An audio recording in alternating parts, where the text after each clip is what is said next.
Hello दोस्तों, नमस्कार। Santoshi IAS में आप सभी का एक बार फिर स्वागत है। आज यहाँ पर आपका जो टॉपिक होने वाला है, क्लाइमेट टॉपिक होने वाला है। ये वीडियो हमने अपलोड किया था, बट उसमें वॉइस की प्रॉब्लम आ रही थी। वॉइस उसमें थोड़ा सा डिस्टर्ब हो रहा था, इसीलिए हमने उस वीडियो को हटा ही दिया था। हमने सोचा दोबारा आपके लिए ये वीडियो लेकर चले आते हैं। ठीक है, तो यहाँ पर आपका ये आप क्लियर करेंगे आज जलवायु कैसे, क्यों, कैसे होता है। पूरी तरह से हर एक एक लाइन बाय लाइन हम क्लियर करेंगे। हम आप सबको बता देना चाहता हूँ, अब हमारा एनसीईआरटी का एमसीक्यू टाइप भी चल रहा है। जाके एक प्लेलिस्ट बन गया है आपका एनसीईआरटी ज्योग्राफी का। वहाँ पर आप क्या कर सकते हैं, देख सकते हैं एनसीईआरटी ज्योग्राफी, चाहे एमसीक्यू के फॉर्म में।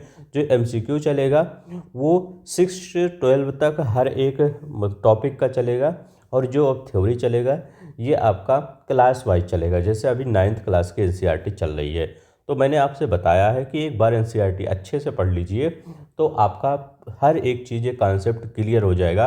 बार बार रटने की ज़रूरत नहीं पड़ेगी। मैम आपको क्या पढ़ा रही हैं? हिस्ट्री पढ़ा रही हैं। हिस्ट्री में आप बताया करिए कि किस प्रकार से उनको पढ़ाना है। आप कमेंट बॉक्स में ज़रूर कमेंट किया करिए, वो अपने आप को सुधारेंगी। ठीक है, और अच्छा पढ़ा भी रही हैं। काफ़ी बच्चों का आया है कमेंट।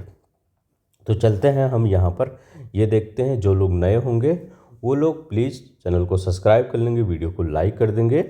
अब देखिए यहाँ पर चलते हैं, जलवायु के बारे में देखते हैं। देखिए जलवायु के बारे में अगर हम बात करते हैं तो क्लाइमेट के बारे में, अब देखिए हमने पिछले 2 जो चैप्टर पढ़े थे उसमें क्या पढ़े थे, हमने अपवाह के बारे में पढ़ा था, ड्रेनेज के बारे में पढ़ा था, और स्थल कृतियों के बारे में पढ़ा था।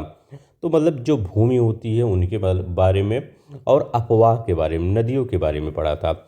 वो दोनों तो हम पढ़ चुके हैं, लेकिन अगर प्राकृतिक पर्यावरण को देखा जाए, उसको समझने के लिए 3 मूल तत्व होते हैं।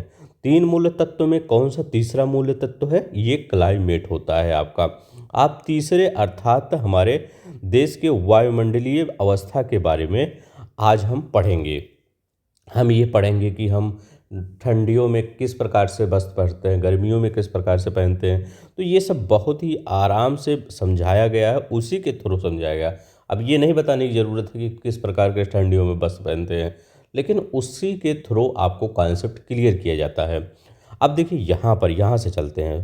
ठीक है, यहाँ यहाँ का रहा कि एक विशाल क्षेत्र में लंबे समय अवधि, याद रखेंगे क्या बोल रहा है, किसके बारे में बताना चाह रहा है? क्लाइमेट के बारे में बताना चाह रहा है कि एक विशाल क्षेत्र में लंबे समय अवधि 30 वर्ष से अधिक के में मौसम की अवस्थाओं और विविधताओं का कुल योग ही जलवायु है। तो आपको जलवायु का एक थ्योरी क्लियर हो गया, मतलब एक आपका डेफिनेशन क्लियर हो गया।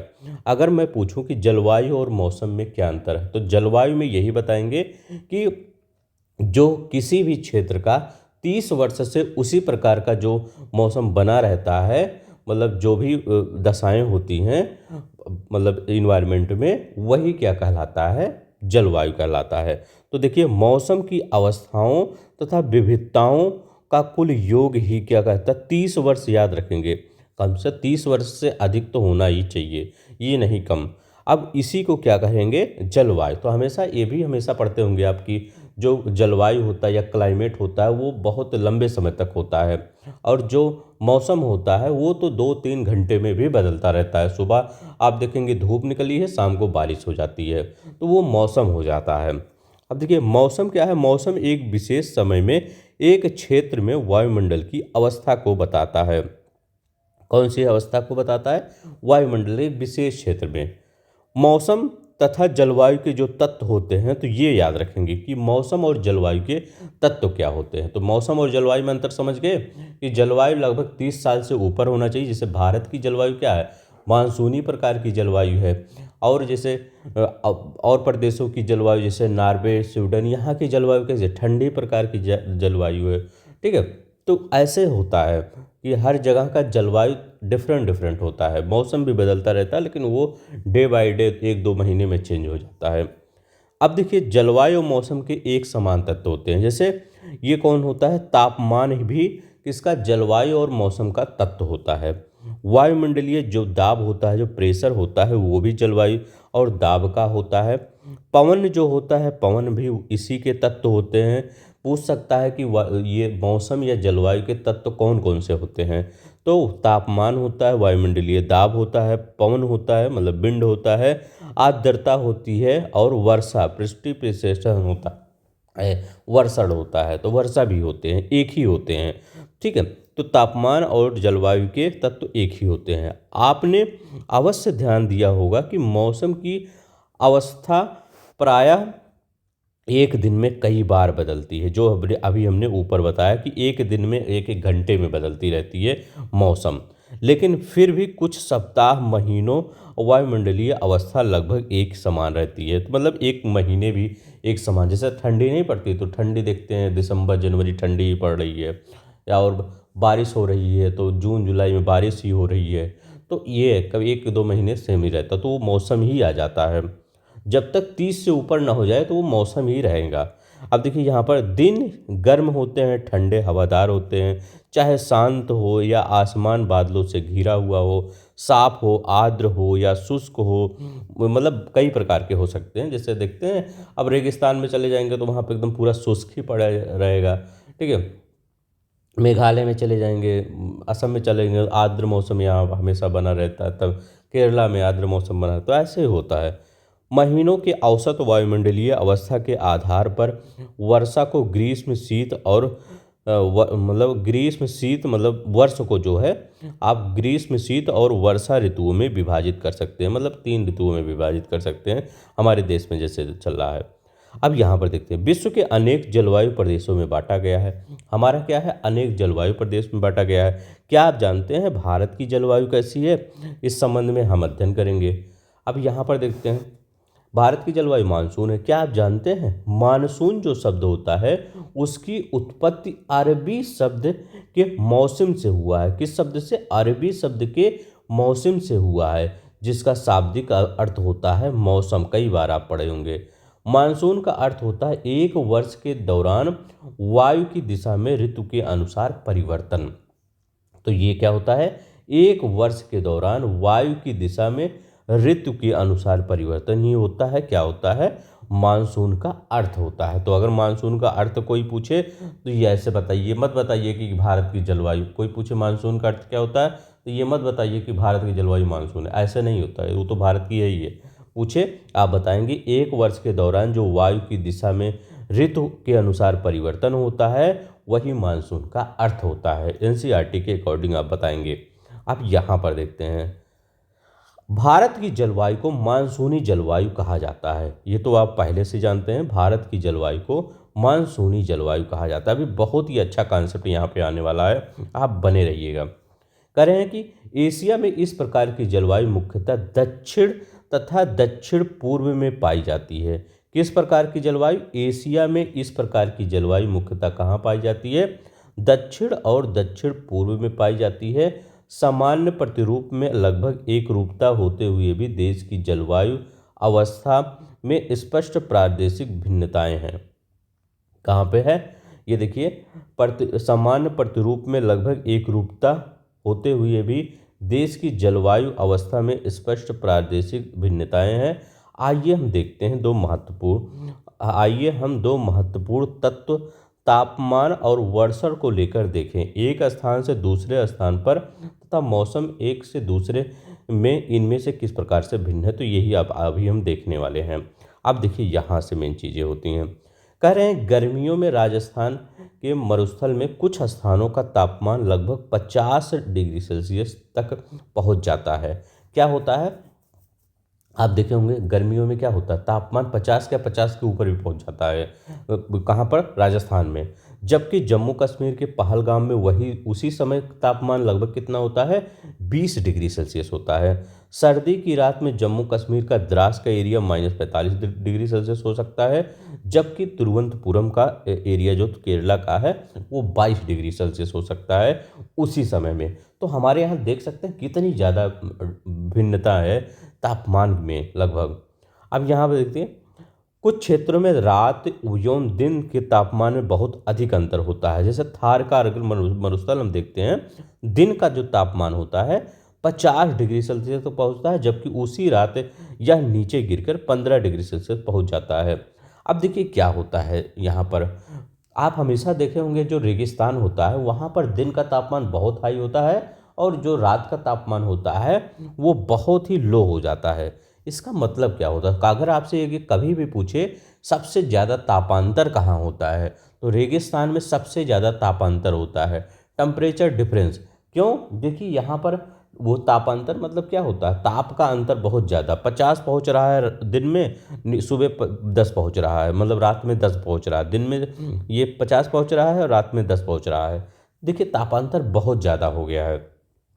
अब यहाँ पर क्या, अगर जब तापांतर ज़्यादा होगा, ये क्वेश्चन एक बार बना हुआ है कि कहाँ पर तापांतर बहुत ज़्यादा होता है, तो रेगिस्तान में। अब रेगिस्तान में तापांतर ज़्यादा होता क्यों है? देखिए रेगिस्तान में क्या होता है, मौसम साफ होता है एकदम, ठीक है, मौसम एकदम साफ होता है रेगिस्तान के एरिया में।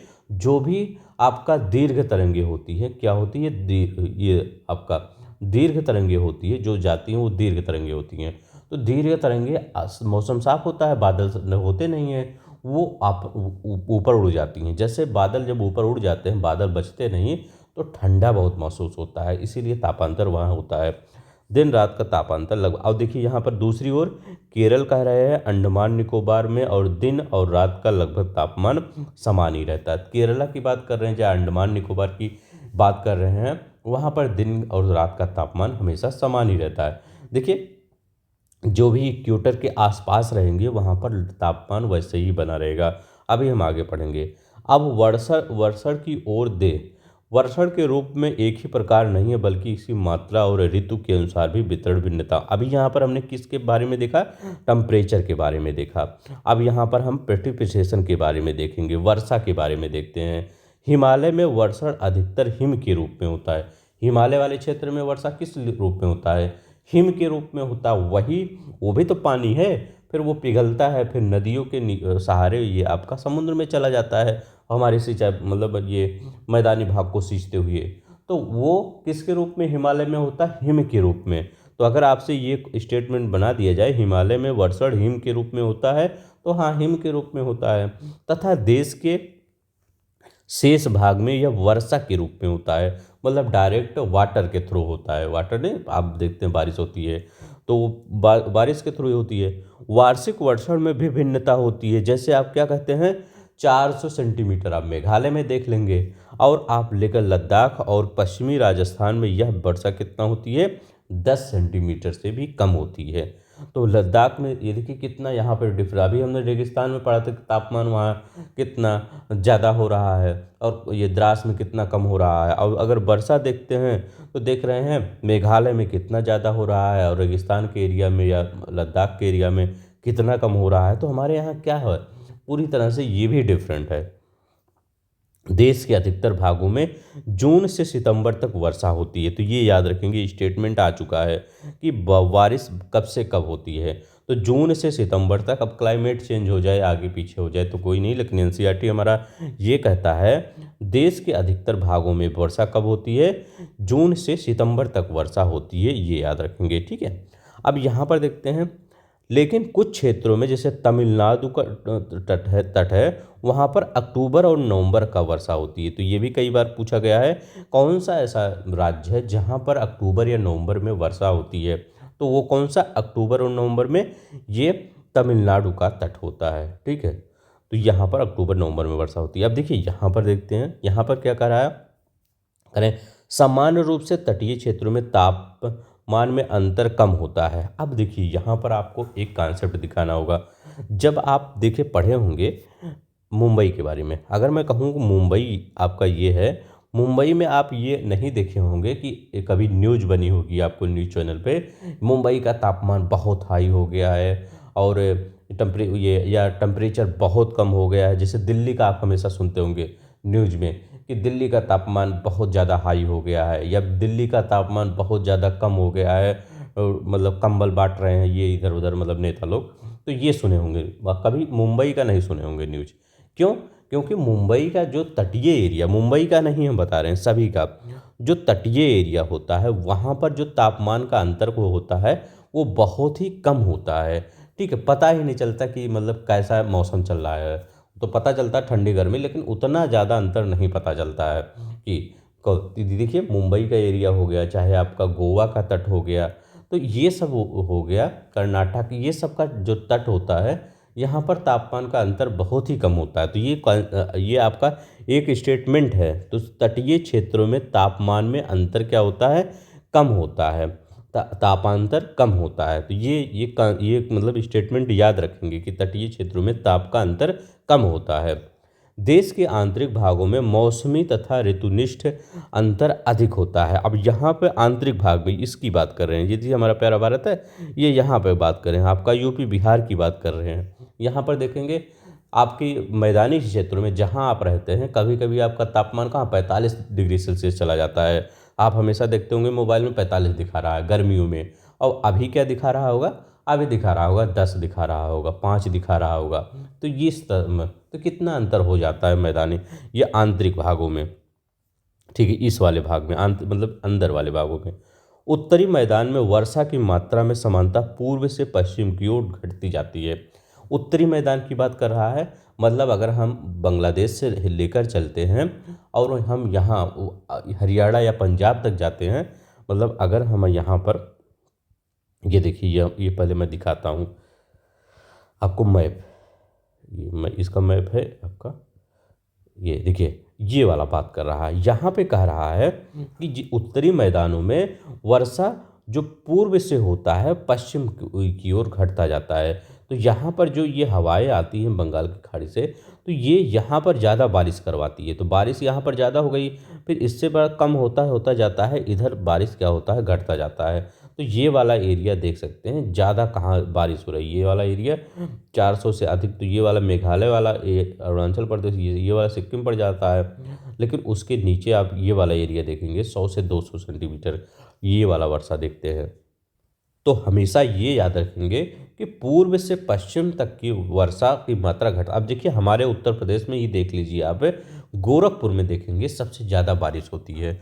और इधर जैसे जाते जाएंगे, अगर इधर जाएंगे तो यहाँ पर मथुरा, हमारे उत्तर प्रदेश की अगर बात करते हैं, सबसे कम बारिश कहाँ होती है, मथुरा में होती है। और सबसे अधिक बारिश कहाँ होती है, गोरखपुर में है। तो गोरखपुर पूरब में है, तो यहाँ पर बारिश ज़्यादा होगी।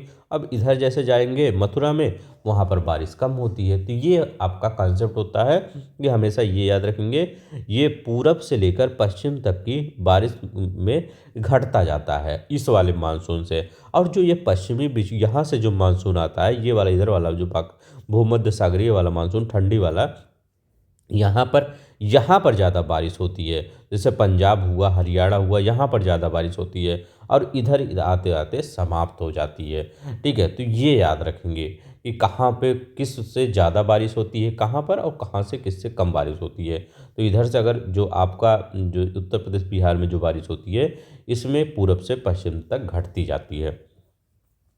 हम यहाँ पर दो हो गया, ये यहाँ पर देखते हैं, हाँ देखिए पूरब से पश्चिम, ये भिन्नताएं लोगों के जीवन में विविधता लाती हैं, जो उनके भोजन, वस्त्र और घरों, मतलब आप देख ही सकते हैं, जैसे बारिश हो, जैसे मौसम होता है, जैसे जलवायु होता है, वैसे लोगों का पहनावा होता है, वैसे लोगों को खाने और पीने की सामान मतलब चीज़ें होती हैं। वो हर चीज़ें किस पर डिपेंड करती है, हमारे क्लाइमेट पर डिपेंड करती है, मौसम पर डिपेंड करती है, किस प्रकार से लोगों को रहना होगा।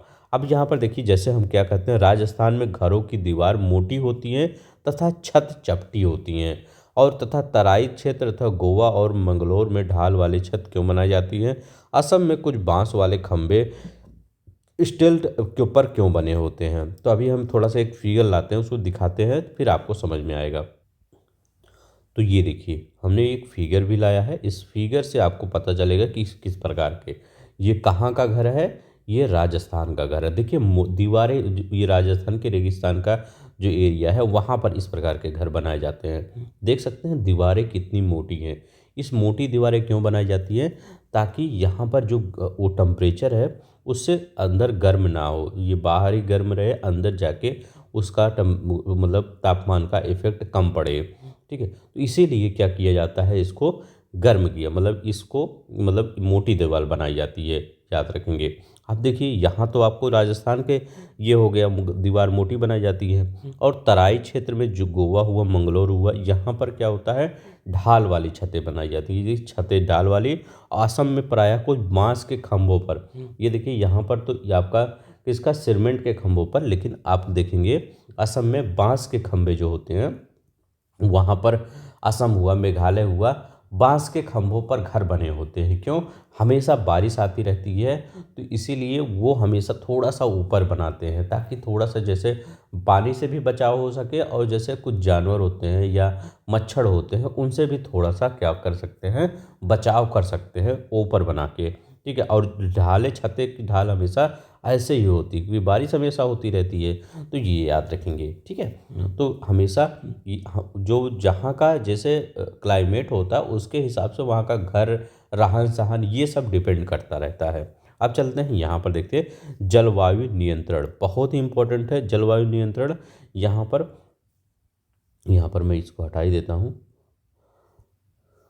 हाँ, तो चलते हैं, देखिए अब देखिए जल क्लाइमेट कंट्रोल क्या होता है। देखिए किसी भी क्षेत्र की जलवायु को नियंत्रित करने वाले 6 प्रमुख कारक होते हैं। अब कौन कौन से कारक होते हैं जलवायु को नियंत्रित करने वाले, तो अक्षांश होते हैं, लैटीट्यूड होता है, एल्टीट्यूड होता है, ऊंचाई होता है, वायु दाब होता है, पवन तंत्र होता है, ठीक है, विंड सिस्टम होता है, समुद्र से दूरी होता है, महासागरीय धाराएं होती हैं, और उच्चावच लक्षण होते हैं। ये अगर आपसे क्वेश्चन में लिखने को पूछे, मेंस में लिखने को पूछे कि जलवायु को प्रभावित करने वाले मुख्य कारक कौन कौन से हैं, मुख्य रीजन कौन कौन सा है, तो वो क्या बताएंगे आपको, अक्षांश दिखते नहीं, यहाँ हमारी पृथ्वी है।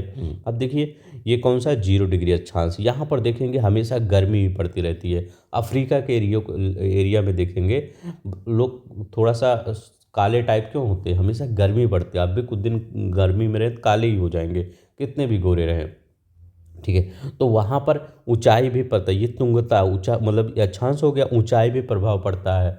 पहाड़ी एरिया ठंडी होती है, वहाँ पर कपड़े अलग होते हैं, नीचे गर्मी होती है, तो ये भी प्रभाव पड़ता है। वायु दाब का भी प्रभाव पड़ता है। समुद्र से दूरी, हमने कहा है कि समुद्र यहाँ पर अगर रहेंगे तो ताप का अंतर कम होता है, ज़्यादा आपको डाइवर्सिटी नहीं देखने को मिलेगी।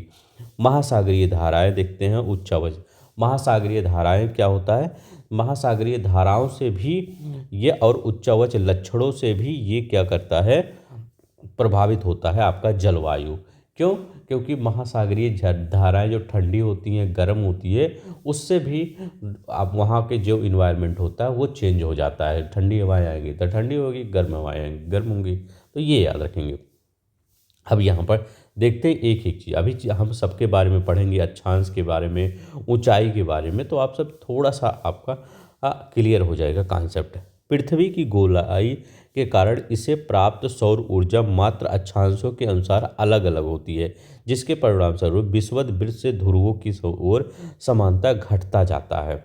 अब यहाँ पर इनका कहने का मतलब है कि जो पृथ्वी की गोला है, पृथ्वी एक गोलाकार, मतलब वैसे गोलाकार ही लगभग है, तो जो पृथ्वी हमारा गोलाकार है, इसमें जो अक्षांश की रेखाएं होती है, देखिए अक्षांश की रेखाएं हमेशा ये जो इक्वेटर पर होती है, ये 90 डिग्री पे पड़ती है, एकदम लंबवत किरणें सूर्य की पड़ती हैं। लेकिन जैसे जैसे इधर ऊपर जाते रह जाएंगे या जैसे जैसे नीचे जाते जाएंगे, वो जो किरणें होती है टिल्ट होती जाती हैं, मतलब तिरछी होती जाती है। जब कोई चीज़ लंबवत पड़ेगी तो वो क्या होता है, हमेशा ज़्यादा गर्मी जहाँ वहाँ प्रोवाइड होगा, मतलब सूर्य के द्वारा, और जहाँ पर टिल्ट होती जाएंगी वहाँ पर उतना ही कम गर्मी प्रोवाइड होगा। तो कहाँ पर, यहाँ लंबवत किरणें, यहाँ पे लंबवत किरणें, यहाँ पर लंबवत किरणें, तो जैसे जैसे आप एकदम नॉर्थ में चले जाएंगे किरणें पड़ती ही नहीं, वहाँ पर 6 महीने दिन रात ही हो जाता है। तो ये होता, कहने का इनका मतलब है कि विषुवत वृत्त से ध्रुवों की तरफ समानता, ये सूर्य की ऊर्जा की मात्रा घटती जाती है। तो ये क्वेश्चन आपके पेपर में बन सकता है कि कैसे, तो हमेशा डायरेक्शन याद रखेंगे, ये बीच से यहाँ चलेंगे, ऊपर घटती जाएगी, नीचे घटती जाएगी। जब कोई व्यक्ति पृथ्वी की सतह से ऊंचाई की ओर जाता है तो वायुमंडल में सघनता कम हो जाती है। क्या होता है, कोई व्यक्ति क्या किया, नीचे है, मतलब जब मैदानी क्षेत्र में ऊंचाई की तरफ जाता है तो वायुमंडल में सघनता कम हो जाए। देखते हैं कभी कभी आप पहाड़ों पर, एवरेस्ट पे लोग ऑक्सीजन क्यों लेके जाते हैं, क्योंकि वहाँ पर क्या होती है, वायुमंडल की सघनता कम हो जाती है, वो ऑक्सीजन भी कमी हो जाती है, तो इसीलिए लोग ऑक्सीजन का टैंक लेके जाते हैं। तापमान घट जाता है, इसलिए पहाड़ियाँ गर्मी के मौसम में भी ठंडी होती है। पहाड़ी एरिया देखते हैं गर्मी के मौसम में भी ठंडी ही होती है। लोग इसीलिए शिमला मनाली जाते हैं कि ताकि जाके वहाँ पर थोड़ा सा गर्मी से राहत मिल सके। अब देखिए यहाँ पर लिखा गया, किसी भी क्षेत्र की वायु दाब और पवन तत्व उस स्थान के अक्षांश और ऊंचाई पर निर्भर करता है। कोई भी क्षेत्र हो, हमेशा अक्षांश और ऊंचाई पर ही निर्भर करेगा। इस प्रकार तापमान वर्षा के वितरण को प्रभावित करता है। तापमान किसको, वर्षा के वितरण को प्रभावित करता है। जहाँ पर ज़्यादा तापमान होगा वहाँ पर क्या होगा, वो ज़्यादा आपका पानी उसका वाष्पीकरण होगा, फिर ज़्यादा बारिश होगी तो वर्षा को भी प्रभावित करेगा। समुद्र का जलवायु समकारी प्रभाव पड़ता है, मतलब समुद्र का जलवायु से क्या पड़ता है, समकारी, मतलब तापमान ज़्यादा अंतर नहीं हो पाता है। जैसे समुद्र से दूरी बढ़ती है प्रभाव कम होता जा रहा है, ये सब हम आगे बता ही चुके हैं। यहाँ पर एक मिनट, अब यहाँ पर देखते हैं यहाँ क्या कहना चाह रहा है। यहाँ पे कहना चाह रहा है कि देखिए, लोग, हाँ, लोग विषम मौसम अवस्थाओं को महसूस करते हैं। इसे महाद्वीपीय अवस्था, जैसे गर्मी के मौसम में बहुत अधिक गर्म और सर्दी के मौसम में बहुत अधिक ठंड होती है। कहाँ पर, ये हम मैदानी भागों में, बीच वाले भागों में बात कर रहे हैं। देखिए, महासागरीय धाराएं समुद्र से तट की ओर चलने वाली हवाओं के साथ तटीय क्षेत्रों को, जलवायु को भी प्रभावित करती हैं। अब देखिए यहाँ पर महासागरीय अगर धाराएं कोई चलेगी, जैसे आपका वो देखिए अफ्रीका के इधर कौन सा चलता है, बेंगुला धारा चलती है, और वो उधर कौन सी धारा चलती है, ये चिली उली के पास में पेरू की धारा चलती है। तो वो क्या कहते हैं, उसी के अकॉर्डिंग क्या होता है वहाँ की। अब यहाँ अफ्रीका के उत्तरी भाग में देखेंगे, उत्तरी पश्चिम भाग में पेरू की वो कनारी की धारा चलती है जो ठंडी धारा है, तो ठीक है, तो वो शुष्क बना देता है मौसम। तो ऐसे ही वहाँ की जलवायु को प्रभावित करते हैं धाराएं। जब धाराएं चैप्टर आएगा तो हम डिटेल में पढ़ेंगे वहाँ पर। अब देखिए, हवाओं के तटीय क्षेत्रों को जलवायु प्रभावित करती है। उदाहरण के लिए कोई भी तटीय क्षेत्र जहाँ गर्म है, ठंडी जलवायु, जलधाराएं बहती है और वायु की दिशा समुद्र से तट की ओर हो, वह तट गर्म और ठंडा हो जाएगा, ये याद रखेंगे। अब देखिए यहाँ पर ज्ञात कीजिए, विश्व के अधिकतर मरुस्थल उपोष्णकटिबंधीय भागों में स्थित महाद्वीपों के पश्चिमी किनारे पर स्थित होते हैं। देखिए, जो विश्व के अधिकतर मरुस्थल होते हैं, कोई भी मरुस्थल आप देख लीजिए, हमेशा कहाँ होते हैं, विश्व के उपोष्णकटिबंधीय। जैसे आपका मैं एग्जांपल देता हूँ, सहारा का मरुस्थल कहाँ है, पश्चिमी भाग में है, उत्तर पश्चिम भाग में है आपका सहारा का मरुस्थल, अफ्रीका के ऊपर देखेंगे मोरक्को के साइड। अगर आप यहाँ पर चिली वाले एरिया में देखेंगे तो वहाँ पर कौन सा आटाकामा डेजर्ट है, तो वो भी कहाँ पर है, इसी पश्चिमी साइड में है, इधर थोड़ी है। आप इधर ही देखेंगे पश्चिमी साइड में। आप अपना ही देख लीजिए, थार का मरुस्थल देख लीजिए, क्या इधर पूर्व साइड है, वो तो पश्चिम साइड है ना थार का मरुस्थल। या अमेरिका का डेजर्ट देख लीजिए, अमेरिका के जो डेजर्ट या ऑस्ट्रेलिया के डेजर्ट देख लेंगे, वो भी पश्चिमी साइड ही पड़ते हैं। तो हमेशा क्या होता है, पश्चिमी साइड ही पड़ते हैं। मतलब ज्ञात कीजिए ये पश्चिमी किनारा, तो अभी हम इसको देखेंगे क्यों पश्चिमी साइड पढ़ेंगे। अब देखिए, अंत में किसी स्थान की जलवायु को निर्धारित करने वाले उच्चावच भी महत्वपूर्ण होते हैं। ऊंचे पर्वत ठंडी अथवा गर्म वायु को अवरोधित करते हैं। यदि उनकी ऊंचाई इतनी हो कि वो वर्षा में लाने वाले वायु के रास्ते को रोकने में सक्षम होते हैं, तो ये उस क्षेत्र में वर्षा का कारण भी बन सकते हैं। पर्वतों के पवनमुखी ढाल अपेक्षाकृत सूखे होते हैं। इनका कहने का मतलब अब देखिए क्या होता है, मैं बता रहा हूँ। देखिए, यहाँ पे कह रहे हैं कि अगर ये यहाँ पर ये उच्चावच, अगर पहाड़ की ऊंचाई जब बढ़ती जाती है तो वो गर्म और ठंडी हवाओं को ये रोकते हैं। अभी हमें देखते हैं घाटियों के ऊपर पहाड़ जब होते हैं तो वहाँ पर घाटियाँ अंदर देखेंगे, नीचे कभी कभी बहुत ज़्यादा गर्म होती है, बहुत ज़्यादा ठंडी होती हैं, क्योंकि ऊपर वो अगर गर्म होंगी तो ऊपर वो गर्म हवाओं को रोकती हैं, और ठंडी होंगे तो नीचे जो ठंडी हवाएं होती हैं उनको रोकती हैं। तो ये याद रखेंगे कि ठंडे तथा गर्म वायु को अवरोधित करते हैं। यदि इनकी ऊंचाई इतनी हो कि वर्षा लाने वाली वायु के रास्ते को रोकने में सक्षम होते हैं। अब देखिए इसका मतलब क्या होता है, आप अरावली का एक एग्जाम्पल ले लीजिए। अरावली का एग्जाम्पल ले लीजिए। अरावली का अगर हम एग्जाम्पल लेते हैं, ये प्यारा भारत है, यहाँ पर अरावली ऐसे है, ऐसा, ठीक है।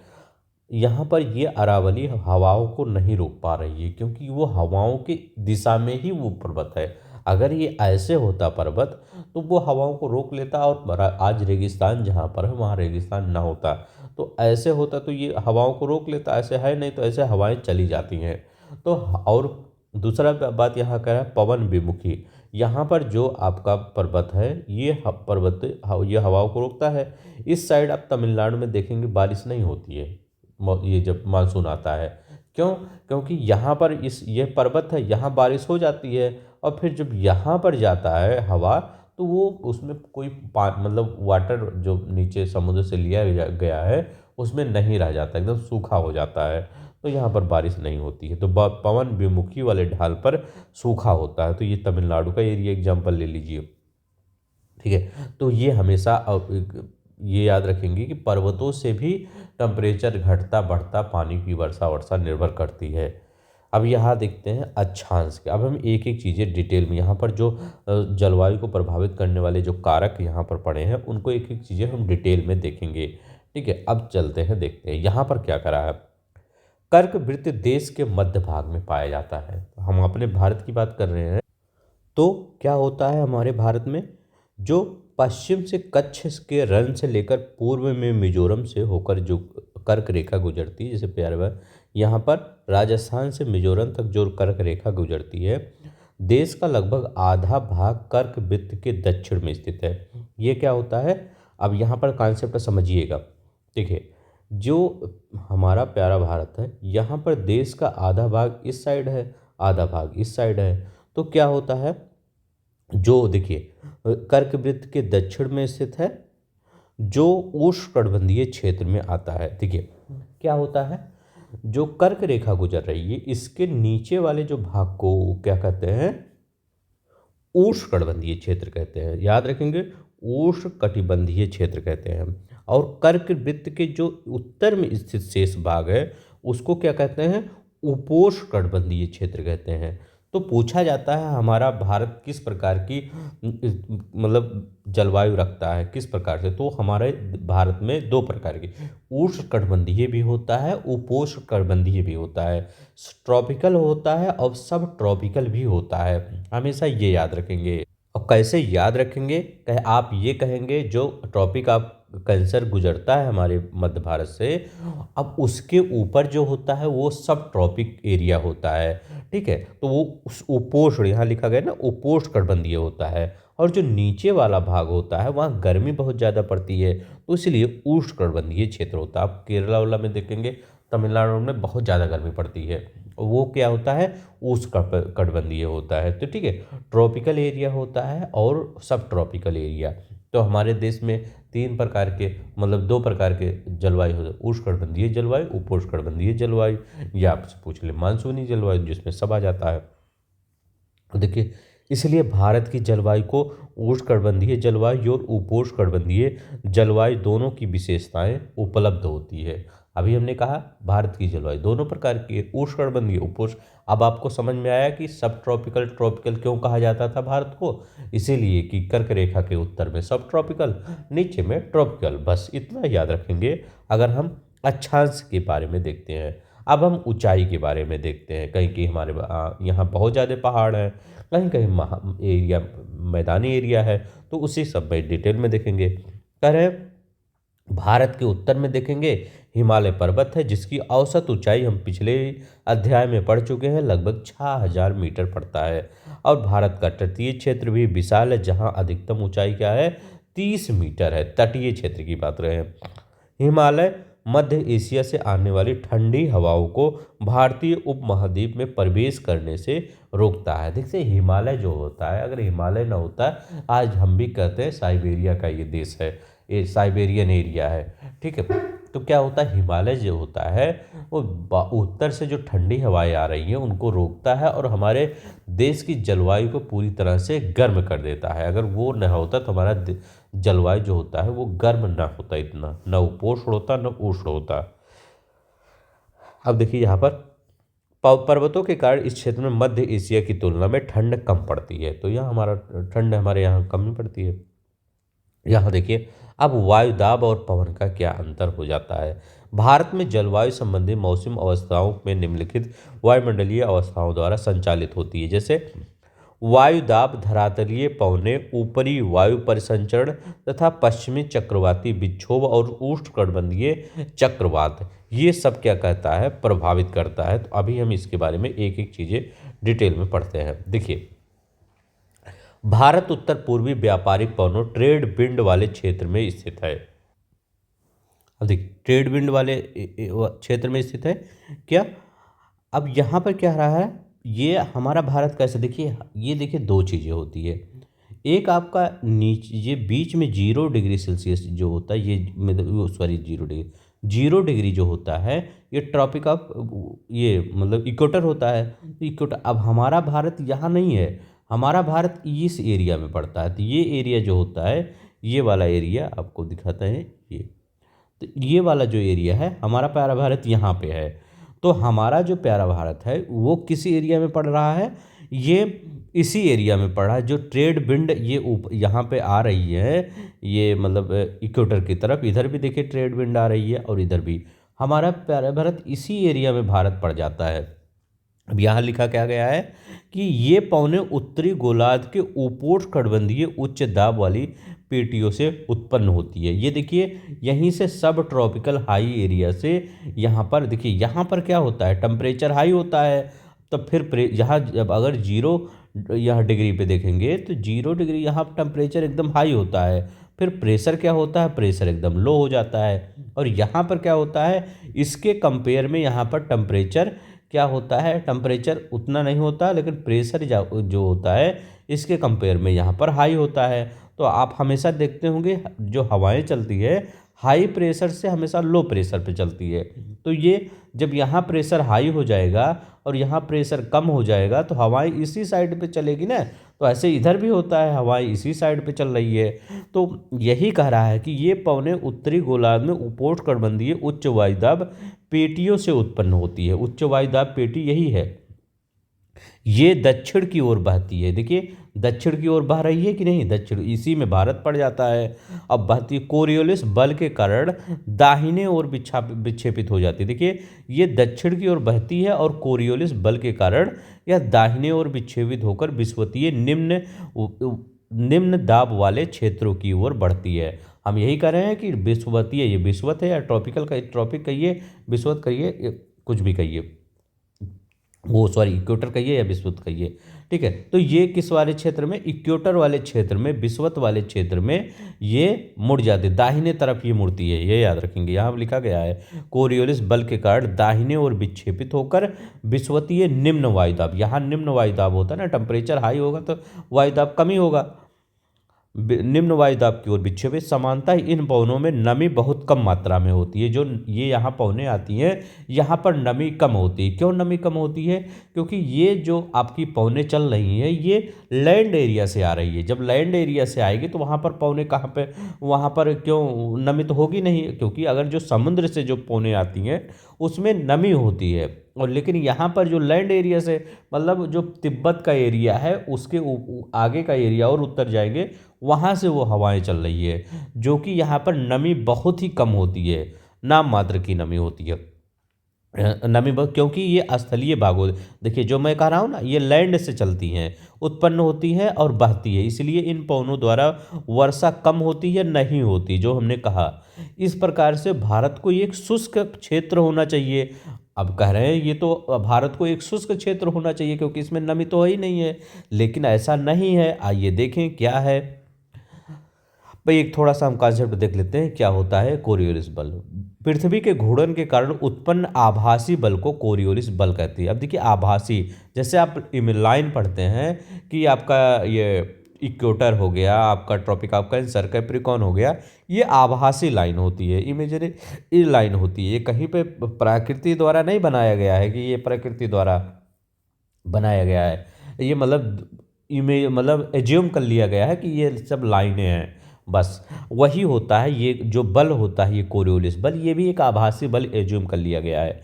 इस बल के कारण पौने क्या होता है, उत्तरी गोलार्ध में दाहिनी ओर और दक्षिणी गोलार्ध में बाईं ओर विक्षेपित हो जाती है। तो आप हमेशा ये याद रखेंगे कि जो पौने हो, यही पूछेगा कि पौने होते हैं कोरियोलिस बल के कारण उत्तरी गोलार्ध में किस ओर विक्षेपित हो जाती हैं, तो वो दाहिने तरफ उत्तरी गोलार्ध में, और बाईं ये दक्षिणी गोलार्ध में, तो ये दक्षिणी गोलार्ध में याद रखेंगे बाईं ओर विक्षेपित हो जाती हैं कोरियोलिस बल के कारण।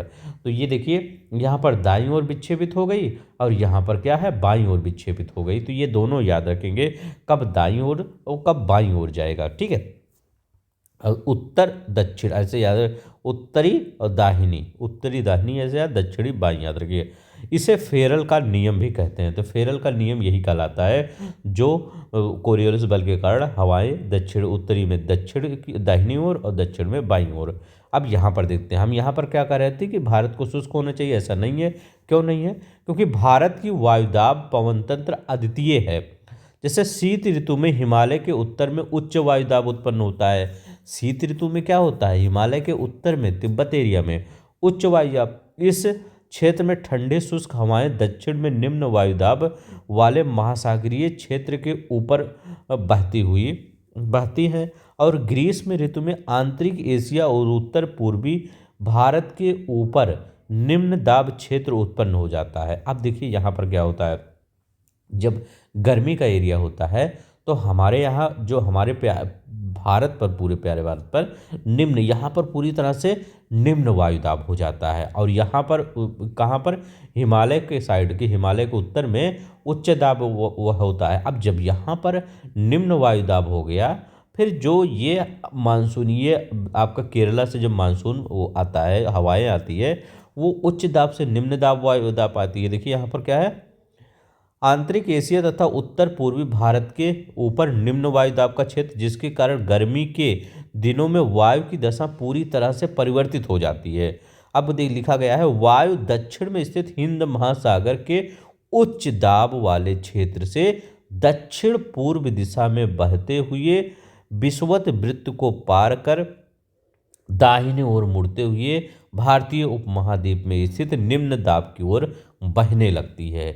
इनका कहने का मतलब है कि जो भारत है, यहाँ पर जो ये उच्च वायुदाब, यहाँ पर जो समुद्र है, यहाँ पर उच्च वायुदाब हो जाता है, जिसके कारण ये हवाएं आती हैं, और जो ये हवाएं आ रही है ये समुद्र से आ रही हैं, तो यहाँ पर नमी भी लेके आ रही हैं। जो नमी लेकर आ रही हैं, फिर ये आपका केरला के साइड जो 1 जून को आप कहते हैं मानसून आ गया, फिर बारिश स्टार्ट कर देती है। यही यहाँ पर दिया गया है कि दक्षिण में स्थित हिंद महासागर के उच्च दाब वाले क्षेत्र, हिंद महासागर में उच्च दाब बन जाता है, ये याद रखेंगे। और दक्षिण पूर्व दिशा में बहते हुए, ये दक्षिण पूर्व दिशा में नहीं बह रही है, ये बहते हुए विषुवत वृत्त को पार करती है, यहाँ पे इक्वेटर है ना, उसको भी पार करते हैं और निम्न दाब की ओर बहने लगते हैं। इन्हें दक्षिण पश्चिम मानसून पवनों के नाम से जाना जाता है। जैसे 1 जून को आप कहते हैं नहीं, केरला में आ गया, तो वही यहाँ पर समझाया गया है कि ये मतलब इतना समझ जाइए, प्यारा भारत है, यहाँ इक्वेटर जा रहा है, यहाँ उच्च वायुदाब उत्पन्न हो जाता है। जब उच्च वायुदाब उत्पन्न हो जाता है और भारत में क्या है, निम्न वायुदाब होता है। किसके कारण होता है? क्योंकि हिमालय इधर क्या है, उच्च वायुदाब है, और यह भारत में हम निम्न वायुदाब होता है, भारत में निम्न वायुदाब होता है, जो हिमालय के इधर वाला उच्च दाब होता है, और यहाँ भी इक्वेटर के पास भी उच्च वायुदाब होता है। तो पूरी तरह से भारत के फेवर में होता है पानी, तो हमेशा हाई प्रेशर से लो प्रेशर की तरफ जाता है हवाएं। तो ये हाई प्रेशर से यहाँ पर लो प्रेशर की तरफ जाता है और पूरे भारत में बारिश कर देता है, ये याद रखेंगे। बस इतना ही कॉन्सेप्ट था। अब यहाँ पर देखते हैं, अभी जैसे जैसे हम क्लास आगे बढ़ेंगे, मतलब उस वैसे वैसे क्या करेंगे, और ज़्यादा कॉन्सेप्ट आपका आएगा। अभी यहाँ पूरा कॉन्सेप्ट दिया नहीं, खुद बताना पड़ रहा है, लेकिन अगर जब जैसे जैसे आप जैसे क्लास 10th की NCERT में जाएंगे, 11th की NCERT में जाएंगे, तब वहाँ पर थोड़ा डिटेल में कॉन्सेप्ट दिया है, तो उसको हम पढ़ेंगे डिटेल में। आप सबसे एक ही रिक्वेस्ट है, प्लीज़ इस चैनल को सब्सक्राइब कर लीजिए, वीडियो को लाइक कर दीजिएगा, क्योंकि आप सबका थोड़ा सा हमको हेल्प चाहिए। पैसे से नहीं, यहाँ कोई कोर्स नहीं बेचा जा रहा है, बस यही कि आप थोड़ा सा हेल्प करते रहिए सब्सक्राइब से, लाइक से, ताकि लोगों को पता चले, हमें भी थोड़ा सा मोटिवेशन हो कि लोग वीडियो को वॉच कर रहे हैं। ठीक है, तो जब वॉच करेंगे तो हमको मोटिवेशन मिलेगा, आपके लिए और वीडियो लाएंगे। चलते हैं, हम देखते हैं यहाँ पे क्या कर रहा है। दक्षिण पश्चिम मानसून पवनों के नाम से जाना जाता है। ये पवनें कोष महासागरों के ऊपर बहती हैं और नमी ग्रहण करती हैं और भारत की मुख्य भूमि पर वर्षा करती हैं, जो हमने ऊपर बताया।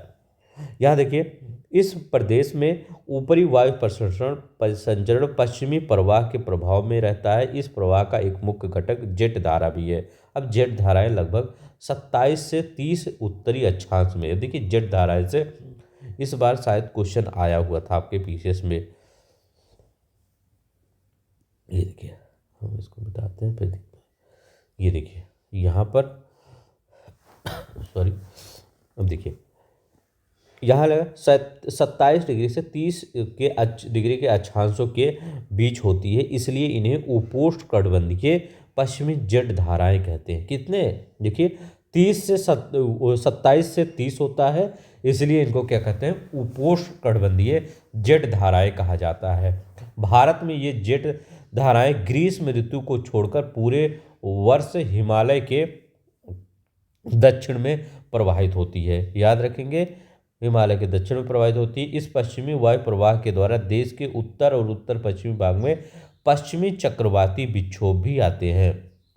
अब यहाँ पर जेट धाराओं के बारे में एक बार देख लेते हैं। एक सक्रिय पट्टी में स्थित क्षोभ मंडल में अत्यधिक ऊंचाई लगभग 12,000 मीटर से अधिक वाली पश्चिमी हवाएं होती हैं। इनकी गति 110 से, जेट धाराओं की गति 110 प्रति किलोमीटर घंटा एवं सर्दी में 184 किलोमीटर घंटा होती है। तो ये क्वेश्चन पूछ सकता है कि जो जेट धाराओं की जो गति होती है ठंडी में ज़्यादा होती है और गर्मी में कम होती है। तो ये एक स्टेटमेंट एकदम सही होगी। जेट धाराओं की जो गति होती है गर्मी में ज़्यादा होती है, ठंडी में कम होती है। बहुत सी अलग अलग जेट धाराओं को पहचाना गया है। उनमें से सबसे स्थिर मध्य अक्षांशीय उपोष्ण कटिबंधीय धारा होती है। कौन सी, मतलब जेट धाराएं, ऐसा नहीं कि एक ही जेट धाराएं, बहुत से अलग अलग जेट धाराओं को पहचाना गया है। हम भारत की जेट धाराओं की बात कर रहे हैं। अब यहाँ पर देखते हैं यहाँ पर क्या कहना चाह रहा है। यहाँ पर कह रहा है कि गर्मियों में सूर्य की आभासी गति के साथ ही उपोष्ण कटिबंधीय पश्चिमी जेट धारा हिमालय के उत्तर में चली जाती है। गर्मियों में क्या होता है, जो जेट धाराएं होती है हिमालय के उत्तर में चला जाता है और ठंडियों में दक्षिण में आ जाता है। एक पूर्वी जेट धारा जिसे उपोष्ण कटिबंधीय पूर्वी जेट धारा कहा जाता है, गर्मी के महीनों में प्रायद्वीपीय भारत के ऊपर लगभग 14 डिग्री उत्तरी अक्षांश में प्रवाहित होती है। ये याद रखेंगे। अब यहाँ पर देखते हैं यहाँ क्या कहना चाह रहा है। पश्चिमी चक्रवातीय विक्षोभ के कारण, देखिए यहाँ पे कहना क्या, यहाँ ये कह रहे हैं कि सर्दी के महीनों में उत्पन्न होने वाली पश्चिमी चक्रवातीय विक्षोभ भूमध्य सागरीय क्षेत्र में आने वाली पश्चिमी प्रवाह के कारण होता है। देखिए यहाँ क्या होता है, अभी हमने क्या पढ़ा था, हिंद महासागर से जो उत्पन्न हो रहा है वो बारिश कर रहा है। अब हम देख रहे हैं भूमध्य महासागर से जो उत्पन्न हो रहा है वो क्या कर रहा है। तो भूमध्य सागर से जो उत्पन्न हो रहा है वो प्रायः भारत के उत्तर और उत्तर पश्चिमी क्षेत्रों को प्रभावित करता है। कौन कौन से, चाहे आप अगर देख लीजिए, पंजाब का एरिया, हरियाणा का एरिया और उत्तर प्रदेश का पश्चिमी एरिया हो जाता है, मेरठ एरिया हो जाता है, इस सब क्षेत्र को प्रभावित करता है। उष्णकटिबंधीय चक्रवात मानसूनी महीनों में के साथ साथ अक्टूबर और नवंबर के महीनों में आते हैं। ये पूर्वी प्रवाह का एक भाग होते हैं। कब आते हैं, अक्टूबर और नवंबर के महीनों में आते हैं तथा ये पूर्वी प्रवाह के भाग होते हैं। देश के तटीय क्षेत्रों को प्रभावित करते हैं। किसको प्रभावित करते हैं, देश के तटीय क्षेत्रों को प्रभावित करते हैं। क्या आप आंध्र प्रदेश के और उड़ीसा के तटों द्वारा इनके विनाश के बारे में पढ़ा और सुना हो, तो देखते हैं आगे। ये देखिए, ठीक है, तो ये देखिए जेट धारा है, ठीक है, ये देखिए मानसून यहाँ हिंद महासागर से इधर आ रहा है, देखिए, ठीक है, बंगाल की खाड़ी में उत्तर पूर्वी जो मानसून होता है वो बंगाल की खाड़ी से हवाएं लेकर यहाँ पर तमिलनाडु की तरफ बारिश कर रहा है। ठीक है, ये अभी हम देखेंगे आगे। यहाँ पर देखिए भारतीय मानसून के बारे में हम देखें। अब देखिए हम यहाँ पर पढ़ेंगे भारतीय मानसून के बारे में। भारत की जलवायु मानसूनी पवनों से बहुत अधिक प्रभावित होती है। इससे मानसूनी पवनों से बहुत ज़्यादा ही प्रभावित होती है। ऐतिहासिक काल में भारत में आने वाले नाविकों ने सबसे पहले मानसून परिघटना पर ध्यान दिया। पवन तंत्र की दिशा उलट जाने उत्क्रमण के कारण उन्हें लाभ हुआ। याद रखेंगे, क्योंकि वो जो आते थे वो दिशा के, जो जैसे जैसे पवन चलती थी उसी के दिशा के अकॉर्डिंग आते थे। क्योंकि उनके जहाज पवन की प्रवाह की दिशा पर निर्भर थे। अरबवासी जो व्यापारियों की तरह भारत में आए थे, उन लोगों ने पवन तंत्र के इस मौसमी उत्क्रमण का मानसून नाम दिया। याद रखेंगे, मतलब वो क्या करते थे, अरबी शब्द से नहीं बना है, अभी हमने ऊपर पढ़ा था अरबी शब्द से बना है, तो इसी को मानसून नाम दे दिया।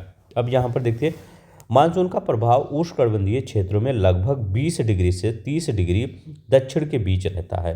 किसने 20 डिग्री उत्तर से 20 डिग्री दक्षिण के बीच में रहता है जो मानसून का प्रभाव है उष्णकटिबंधीय क्षेत्रों में। मानसून की प्रक्रिया समझने के लिए हम बहुत से प्रक्रिया मतलब महत्वपूर्ण तथ्य को हम देखेंगे। अब देखिए यहाँ पर करें स्थल तथा जल के गर्म और ठंडे होने की विभेद्री प्रक्रिया के कारण भारत में के स्थल भाग पर निम्न दाब का क्षेत्र उत्पन्न होता है, जबकि इसके आसपास के समुद्रों के ऊपर उच्च वायु दाब का क्षेत्र उत्पन्न होता है। अब देखिए क्या होता है, जब गर्मी पड़ती है तो जो स्थल भाग होता है वो समुद्र की अपेक्षा जल्दी गर्म हो जाता है। जब जल्दी गर्म हो जाता है तो टेम्परेचर क्या होता है, बढ़ जाता है, फिर प्रेशर क्या होता है, कम हो जाए। हाँ, टेम्परेचर बढ़ेगा, प्रेशर अपने आप कम होगा। तो जो भारत का एरिया अंदर वाला एरिया है वहाँ पर क्या होता है, प्रेशर कम हो जाता है। वही कह रहा है कि इसके निम्न वायु दाब उत्पन्न हो जाता है, मतलब निम्न प्रेशर उत्पन्न होता है, लो प्रेशर इसके। और समुद्र के आसपास का एरिया है जो वो है या समुद्र का एरिया है वहाँ पर हाई प्रेशर उत्पन्न होता है। तो यहाँ पर ये बताया गया है। तब जो हाई प्रेशर यहाँ पर उत्पन्न हो रहा है समुद्र के आसपास और अंदर लो प्रेशर उत्पन्न हो रहा है, तो इसके साथ ही ये हवाएं चलती हैं। अब देखिए ये हवाएं चल रही क्योंकि हमेशा हवाएं हाई प्रेशर से लो प्रेशर की तरफ चलती हैं। अब यहाँ पर क्या रहा है, ग्रीष्म ऋतु के दिनों में उष्णकटिबंधीय अभिसरण क्षेत्र की स्थिति गंगा के मैदान की ओर खिसक जाती है। याद रखेंगे, उष्णकटिबंधीय अभिसरण क्षेत्र की स्थित होती है गंगा के मैदान की तरफ खिसक जाती है। यह विषुवतीय गति जो प्रायः विषुवत वृत्त पर 5 डिग्री से उत्तर में स्थित होती है, इसे मानसून ऋतु और मानसून गर्त के नाम से जाना जाता है। अब यहाँ पर देखते हैं हिंद महासागर में के मेडागास्कर के पूर्व लगभग 20 डिग्री दक्षिणी अक्षांश के ऊपर, क्या कर रहे हैं, हिंद महासागर में जो मेडागास्कर नहीं ऐसे बना रहता है उसके पूर्व लगभग 20 डिग्री दक्षिणी अक्षांश के ऊपर उच्च वायु दाब वाला क्षेत्र होता है। यहाँ पर देखते हैं कहाँ की बात कर रहे हैं, दक्षिणी, देखिए कर रहे हैं दक्षिणी अक्षांश के ऊपर 20 पूर्व लगभग, पूर्व कौन सा है, पूर्व यहाँ पे है, यहाँ पर कौन सा है, ये कौन सा होता है, ये उच्च दाब वाला क्षेत्र होता है। अब यहाँ पर देखते हैं इस उच्च वायु दाब वाले क्षेत्र की स्थिति और तीव्रता भारतीय मानसून को प्रभावित करती है। सोचिए मेडागास्कर का जो वहाँ उच्च वायु दाब उत्पन्न हो रहा है भारत के जलवायु को प्रभावित कर, भारत के मानसून को प्रभावित कर रहा है। अब ग्रीष्म ऋतु में तिब्बत का पठार बहुत अधिक गर्म हो जाता है, जिसके परिणाम स्वरूप पठार के ऊपर समुद्र तल से लगभग 9 किलोमीटर की ऊंचाई पर तीव्र ऊर्ध्वाधर वायु की धाराएं और उच्च दाब का निर्माण होता है। तो ये याद रखेंगे। अब यहाँ पर देखते हैं ग्रीष्म ऋतु में हिमालय के उत्तर पश्चिमी जेट धाराओं का तथा भारतीय प्रायद्वीप के ऊपर उष्णकटिबंधीय पूर्वी जेट धाराओं का प्रभाव होता है। तो ये हम जेट धाराओं को आगे ही पढ़े हैं कि ग्रीष्म ऋतु में हिमालय के उत्तर पश्चिमी जेट धाराएं और तथा भारतीय प्रायद्वीप के ऊपर उष्णकटिबंधीय पूर्वी जेट धाराएं का प्रभाव होता है। ये याद रखिए, कॉन्सेप्ट बना सकता है, स्टेटमेंट बना सकता है। जेट धाराओं का प्रभाव ग्रीष्म ऋतु में कहाँ होता है, तो हिमालय के उत्तर पश्चिम क्षेत्र में जेट धाराओं का प्रभाव होता है और ये प्रायद्वीपीय के ऊपर उष्णकटिबंधीय जेट धाराओं का प्रभाव होता है। ये देखिए, अब देखिए अंतः उष्णकटिबंधीय अभिसरण क्षेत्र, ये विषुवतीय अक्षांशों के विस्तृत गर्त और निम्न दाब का क्षेत्र होता है। कौन सा, या अंतः उष्णकटिबंधीय अपसरण क्षेत्र पे। यहीं पर उत्तर पूर्वी और दक्षिण पूर्वी व्यापारिक पवनें आपस में मिलती हैं। कहाँ पर? यहीं पर, याद रखेंगे, उत्तर पूर्वी और दक्षिण पूर्वी व्यापारिक पवनें आपस में मिलती हैं। यह अभिसरण क्षेत्र विषुववृत्त के लगभग समांतर होता है। किसके लगभग समांतर होता है? लेकिन सूर्य की आभासी गति के साथ साथ यह उत्तर और दक्षिण की दिशा की ओर खिसकता है, ये याद रखेंगे। चलते हैं देखते हैं यहाँ पर करें। इसके अतिरिक्त दक्षिण महासागरों के ऊपर दाब की अवस्थाओं में परिवर्तन भी मानसून को प्रभावित करता है। अब क्या कर रहे हैं, देखिए यहाँ पर क्या करना चाह रहे हैं कि जो दक्षिण महासागरों के ऊपर दाब की अवस्थाओं में परिवर्तन भी मानसून को प्रभावित करता है। दक्षिण महासागर के ऊपर दाब की अवस्थाएं जो होती हैं वो भी मानसून को प्रभावित करता है। जैसे समानता दक्षिण प्रशांत महासागर के उष्णकटिबंधीय पूर्वी भाग में उच्च दाब, दक्षिण जो प्रशांत महासागर है उसके दक्षिण पूर्वी भाग में उच्च दाब उत्पन्न होता है। तब हिंद महासागर के उष्णकटिबंधीय पूर्वी भाग में निम्न, अब दक्षिण प्रशांत में निम्न उच्च वायुदाब, और ये यहाँ पर हिंद महासागर में निम्न वायुदाब, लेकिन कुछ विशेष वर्षों में वायुदाब की स्थिति विपरीत हो जाती है। जैसे पूर्वी प्रशांत महासागर के ऊपर हिंद महासागर की तुलना में निम्न दाब का क्षेत्र बन जाता है। तो कभी कभी क्या होता है, जो हमेशा तो आप ये देखते होंगे कि हिंद महासागर में निम्न वायुदाब, प्रशांत महासागर में उच्च वायुदाब, फिर हवाएं चलती हैं, लेकिन कभी कभी ये चेंज भी हो जाता है। जैसे दाब की अवस्था में इस नियतकालिक परिवर्तन को दक्षिणी दोलन के नाम से भी जाना जाता है। डार्विन उत्तरी ऑस्ट्रेलिया, याद रखेंगे, ये डार्विन याद रखेंगे, उत्तरी ऑस्ट्रेलिया महासागर 12 डिग्री 30 मिनट और से दक्षिण 131 पूर्व तथा ताहिती प्रशांत महासागर 18 डिग्री से 149 डिग्री पश्चिम के दाब के अंतर की गणना मानसून तीव्रता के अनुसार की जाती है। देखिए, अगर अंतर ये ऋणात्मक होगा तो ऋणात्मक है तो इसका अर्थ होगा कि औसत से कम विलंब आने वाला मानसून है। अब देखिए वही बात कर रहे हैं ला नीनो एल नीनो की। जैसे ही आप पढ़े हैं कभी कभी चेंज हो जाता है, उसी को कहते हैं कभी कभी ला नीनो एल नीनो आता है। अब देखिए एल नीनो क्या होता है। एल नीनो दक्षिण दोलन से जुड़ा हुआ एक लक्षण है। यह एक गर्म समुद्री जलधारा है। तो एल नीनो के बारे में हमेशा ये याद रखेंगे, एल नीनो ये पूछे जाएगा स्टेटमेंट यही। तो एल नीनो क्या होता है, यह एक गर्म समुद्री जलधारा होता है। क्या होता है, गर्म समुद्री जलधारा होता है एल नीनो। अभी इसके बारे में सब कुछ डिटेल में पढ़ेंगे। जो पेरू की ठंडी धारा के स्थान पर प्रत्येक 2 से 5 वर्ष के अंतराल पर पेरू तट के उसे होकर बहता है। अब देखिए हम अगर यहाँ पर बात करते हैं, ये कौन सा है, मान लीजिए ये आपका दक्षिण अमेरिका है। दक्षिण अमेरिका में यहाँ पर पेरू का तट, यहाँ पर जो आपका चिली वाला एरिया है, पेरू वाला एरिया है, यहाँ पर कौन सा पेरू की धारा उत्पन्न होती है। पेरू की धारा कैसी है, ठंडी जलधारा है। लेकिन क्या होता है, 2 से 5 वर्ष के अंतराल में ये जो एल नीनो होता है, एल नीनो होता है, ये यहाँ पर एल नीनो ये एक गर्म जलधारा, समुद्री जलधारा है। जब ये गर्म समुद्री जलधारा है तो वो पेरू के तट पर ये उत्पन्न हो जाती है। हमेशा ये पेरू ठंडी जलधारा रहती थी, लेकिन ये गर्म जलधारा के रूप में उत्पन्न हो जाती है। दाब की अवस्था में परिवर्तन का संबंध एल नीनो से है। किससे है, दाब की अवस्था में परिवर्तन का संबंध किससे है, एल नीनो। क्योंकि जब कभी कभी हमेशा ठंडी जलधारा आती है, हमेशा उच्च दाब रहता है, फिर यहाँ निम्न धारा उत्पन्न हो जाती है। फिर आपके जो अब सोचिए, ऐसे ही सोचिए, जब यहाँ पर प्रशांत महासागर में हमेशा उच्च हाई प्रेशर रहता था, तो हिंद महासागर में क्या रहता था, मतलब ये इंडियन ओशियन में, तो इंडियन ओशियन में क्या रहता था, लो प्रेशर होता था। फिर हवाएं आराम से अपना चलती रहती थी। लेकिन 2 से 5 साल में हमेशा कभी कभी देखते होंगे एल नीनो ला नीनो उत्पन्न होते हैं। तब क्या होता है, एल नीनो कैसे उत्पन्न होते हैं, क्योंकि ये प्रशांत महासागर का ये जो पेरू की धारा है, इसके स्थान पर ये गर्म, इसका है ना पेरू ये आपका पेरू की ठंडी धारा है, इसके स्थान पर ला नीनो की स्थिति आ जाती है, एल नीनो की स्थिति आ जाती है। एल नीनो की स्थिति में क्या होता है, ये आपका एल नीनो एक गर्म धारा है, तो ये गर्म हवाएं यहाँ चलती थी। जब गर्म यहाँ हो जाएगा तो प्रेशर क्या हो जाएगा, प्रेशर कम हो जाएगा। हमेशा प्रेशर हाई रहता था, प्रेशर कम हो जाता है। तब जब ये पैसिफिक ओशियन से ये इंडियन ओशियन में हवाएं चलेगी, क्योंकि वहाँ ही लो प्रेशर उत्पन्न हो गया, तो कहाँ पर वहाँ से इंडियन ओशियन में हवाएं चलेंगी, तो वो चलेंगी ही नहीं। फिर इसी से होता है कि इस परिघटना को इंसिनो एल नीनो आंदोलन कहा जाता है। फिर क्या वर्षा प्रभावित करता है।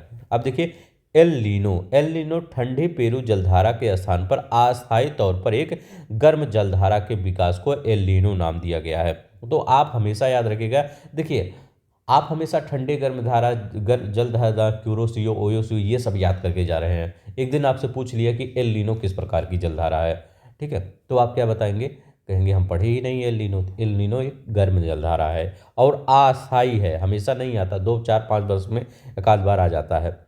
एल नीनो स्पेनिश शब्द है जिसका अर्थ होता है बेबी क्राइस्ट, क्योंकि यह धारा क्रिसमस के समय बहना शुरू होती करती है। एल नीनो की उपस्थिति समुद्र के सतह के तापमान को बढ़ा देती है, उस क्षेत्र में व्यापारिक पवनों को शिथिल बना देती है। तो आज आपको कॉन्सेप्ट समझ में आया होगा कि हमेशा पेरू की धारा चलती थी तट पर, लेकिन कभी कभी 2 4 5 वर्ष में एल नीनो चलती है, जो कि वो गर्म जलधारा होती है। पेरू की ठंडी होती है तो वहाँ पर हाई प्रेशर बन जाता था, तो फिर तो हमारे यहाँ बारिश तो हो ही जाती थी, लेकिन जब गर्म जलधारा होगी तो वहाँ लो प्रेशर हो गया, फिर बारिश थोड़ा सा कम आएगी।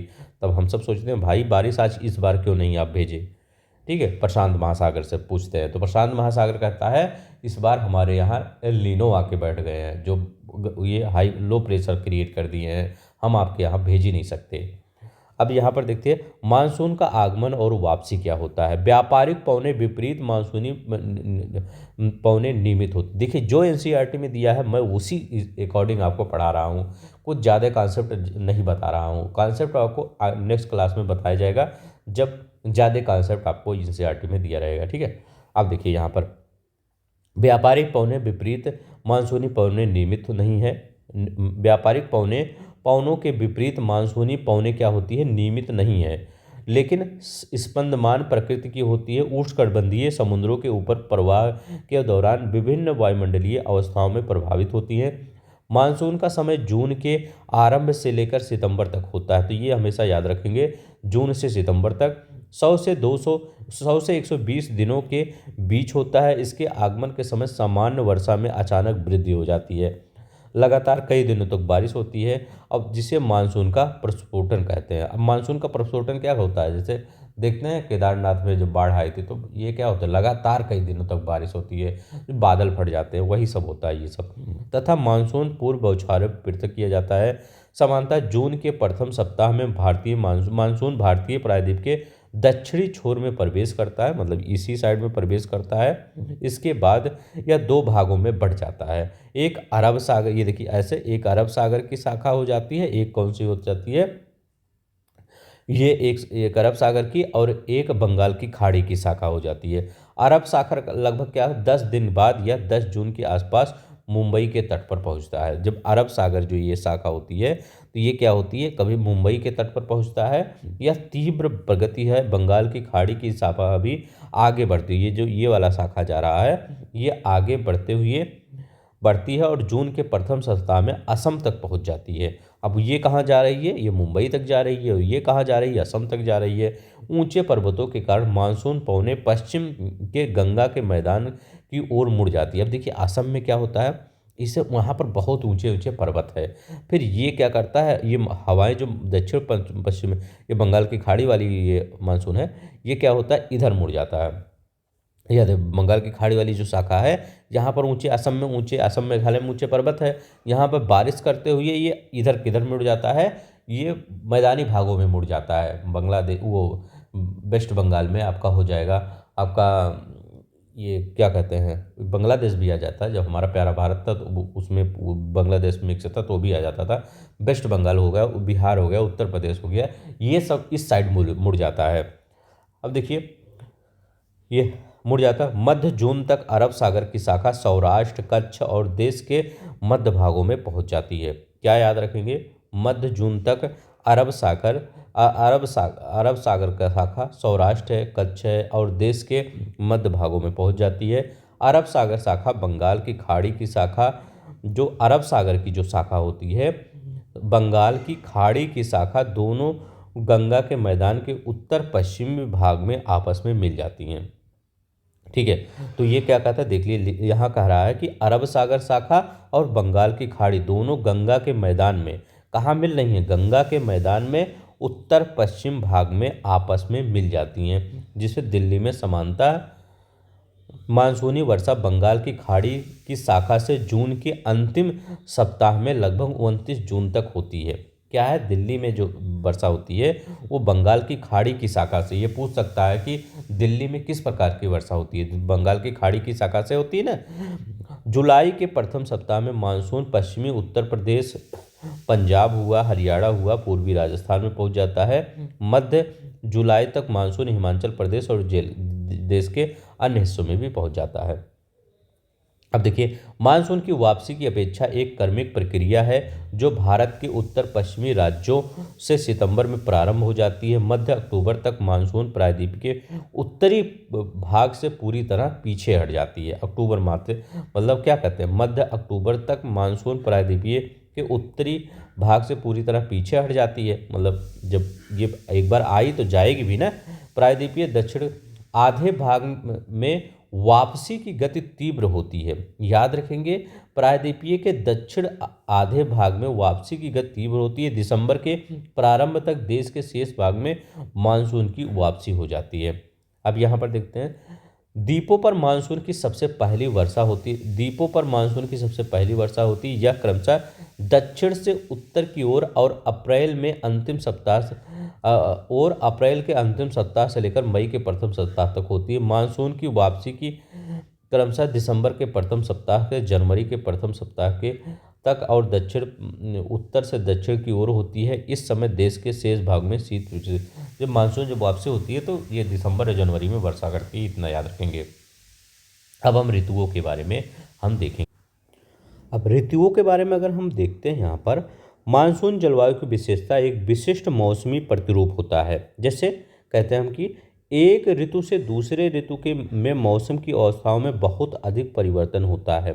जैसे क्या करते हैं, विशेषकर देश के आंतरिक भागों में हम देखते हैं, हमने पहले बता चुका हूँ, मतलब बता दिया है कि देश का जो आंतरिक भाग होता है वहाँ जब ऋतु का परिवर्तन होता है तो बहुत ज़्यादा परिवर्तन होता है कंपेयर टू आपका तटीय क्षेत्रों में। ठीक है, कोस्टल एरिया में आपका कम ऋतुओं का परिवर्तन देखने को मिलता है, लेकिन आंतरिक भागों में ज़्यादा ऋतुओं का परिवर्तन देखने को मिलता है। विशेषकर देखिए, आंतरिक भागों में तटीय क्षेत्रों में तापमान में बहुत अधिक भिन्नता नहीं होती है, ये आगे हम पढ़ चुके हैं। यद्यपि यहाँ वर्षा के प्रारूपों में भिन्नता होती है। और आप अपने क्षेत्र में कितने प्रकार की ऋतुओं का अनुभव करते हैं।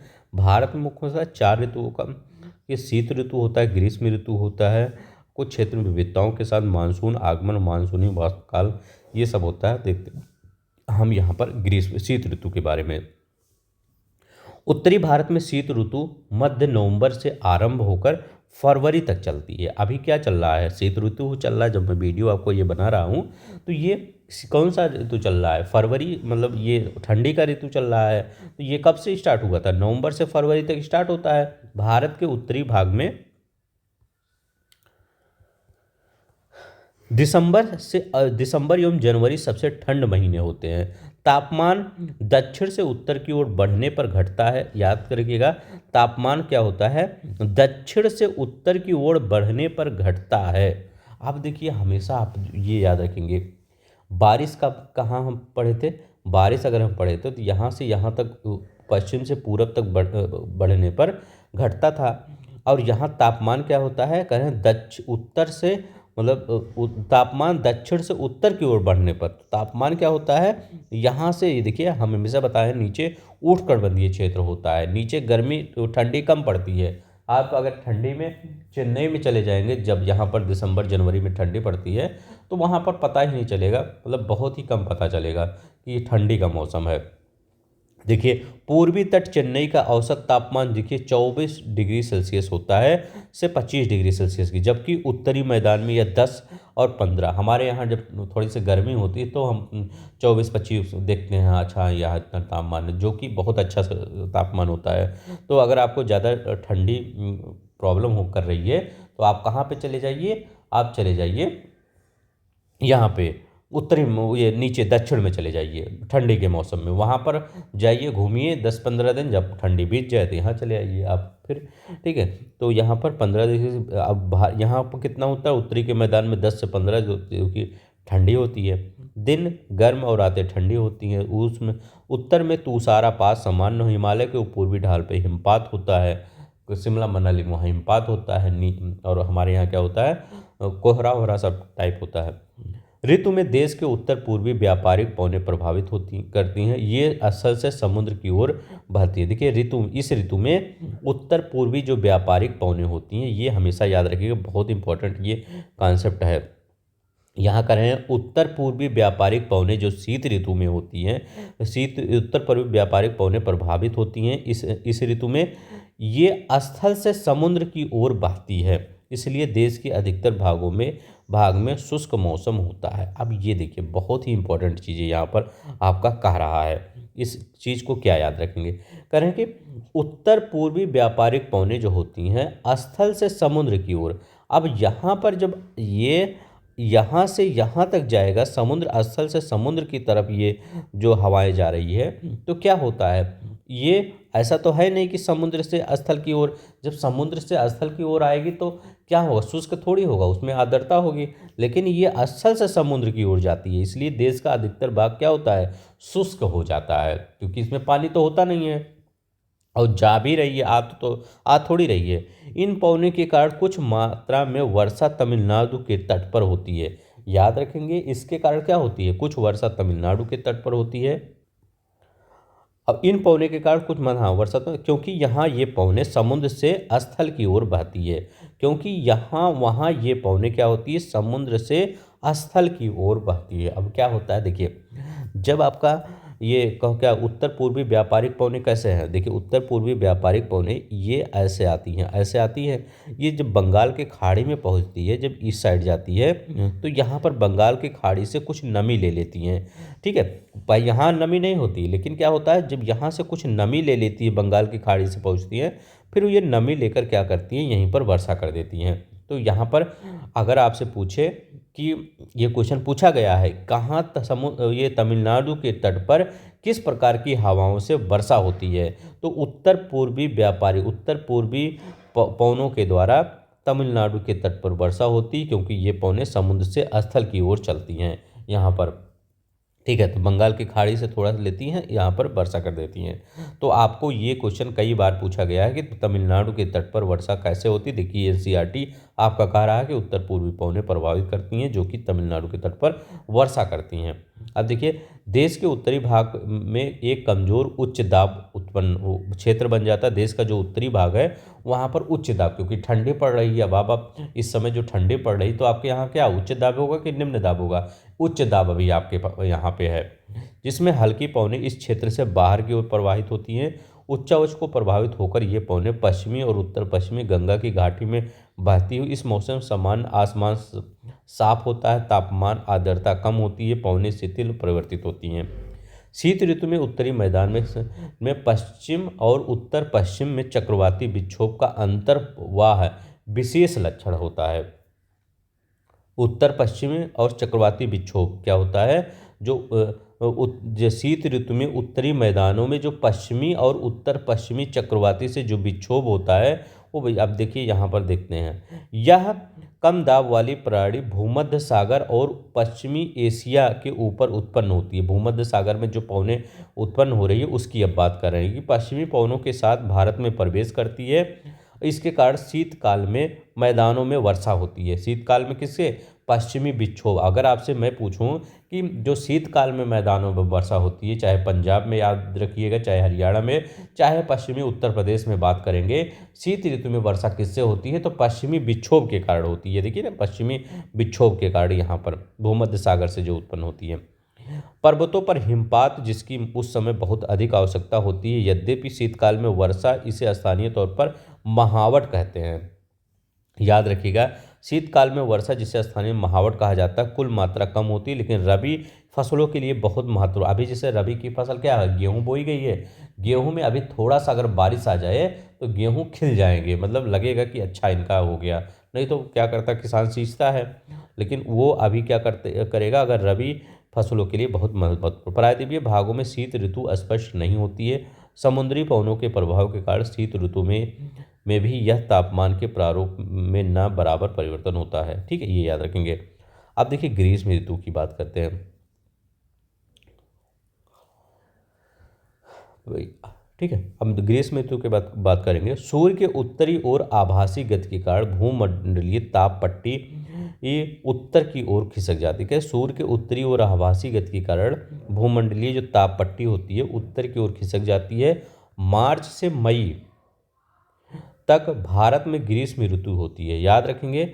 मार्च से मई तक, वहाँ पर नवंबर से फरवरी तक देखे थे, यहाँ मार्च से मई तक। ताप पट्टी के स्थानांतरण के प्रभाव का पता विभिन्न अक्षांशों पर मार्च से मई के दौरान रिकॉर्ड किए गए हैं।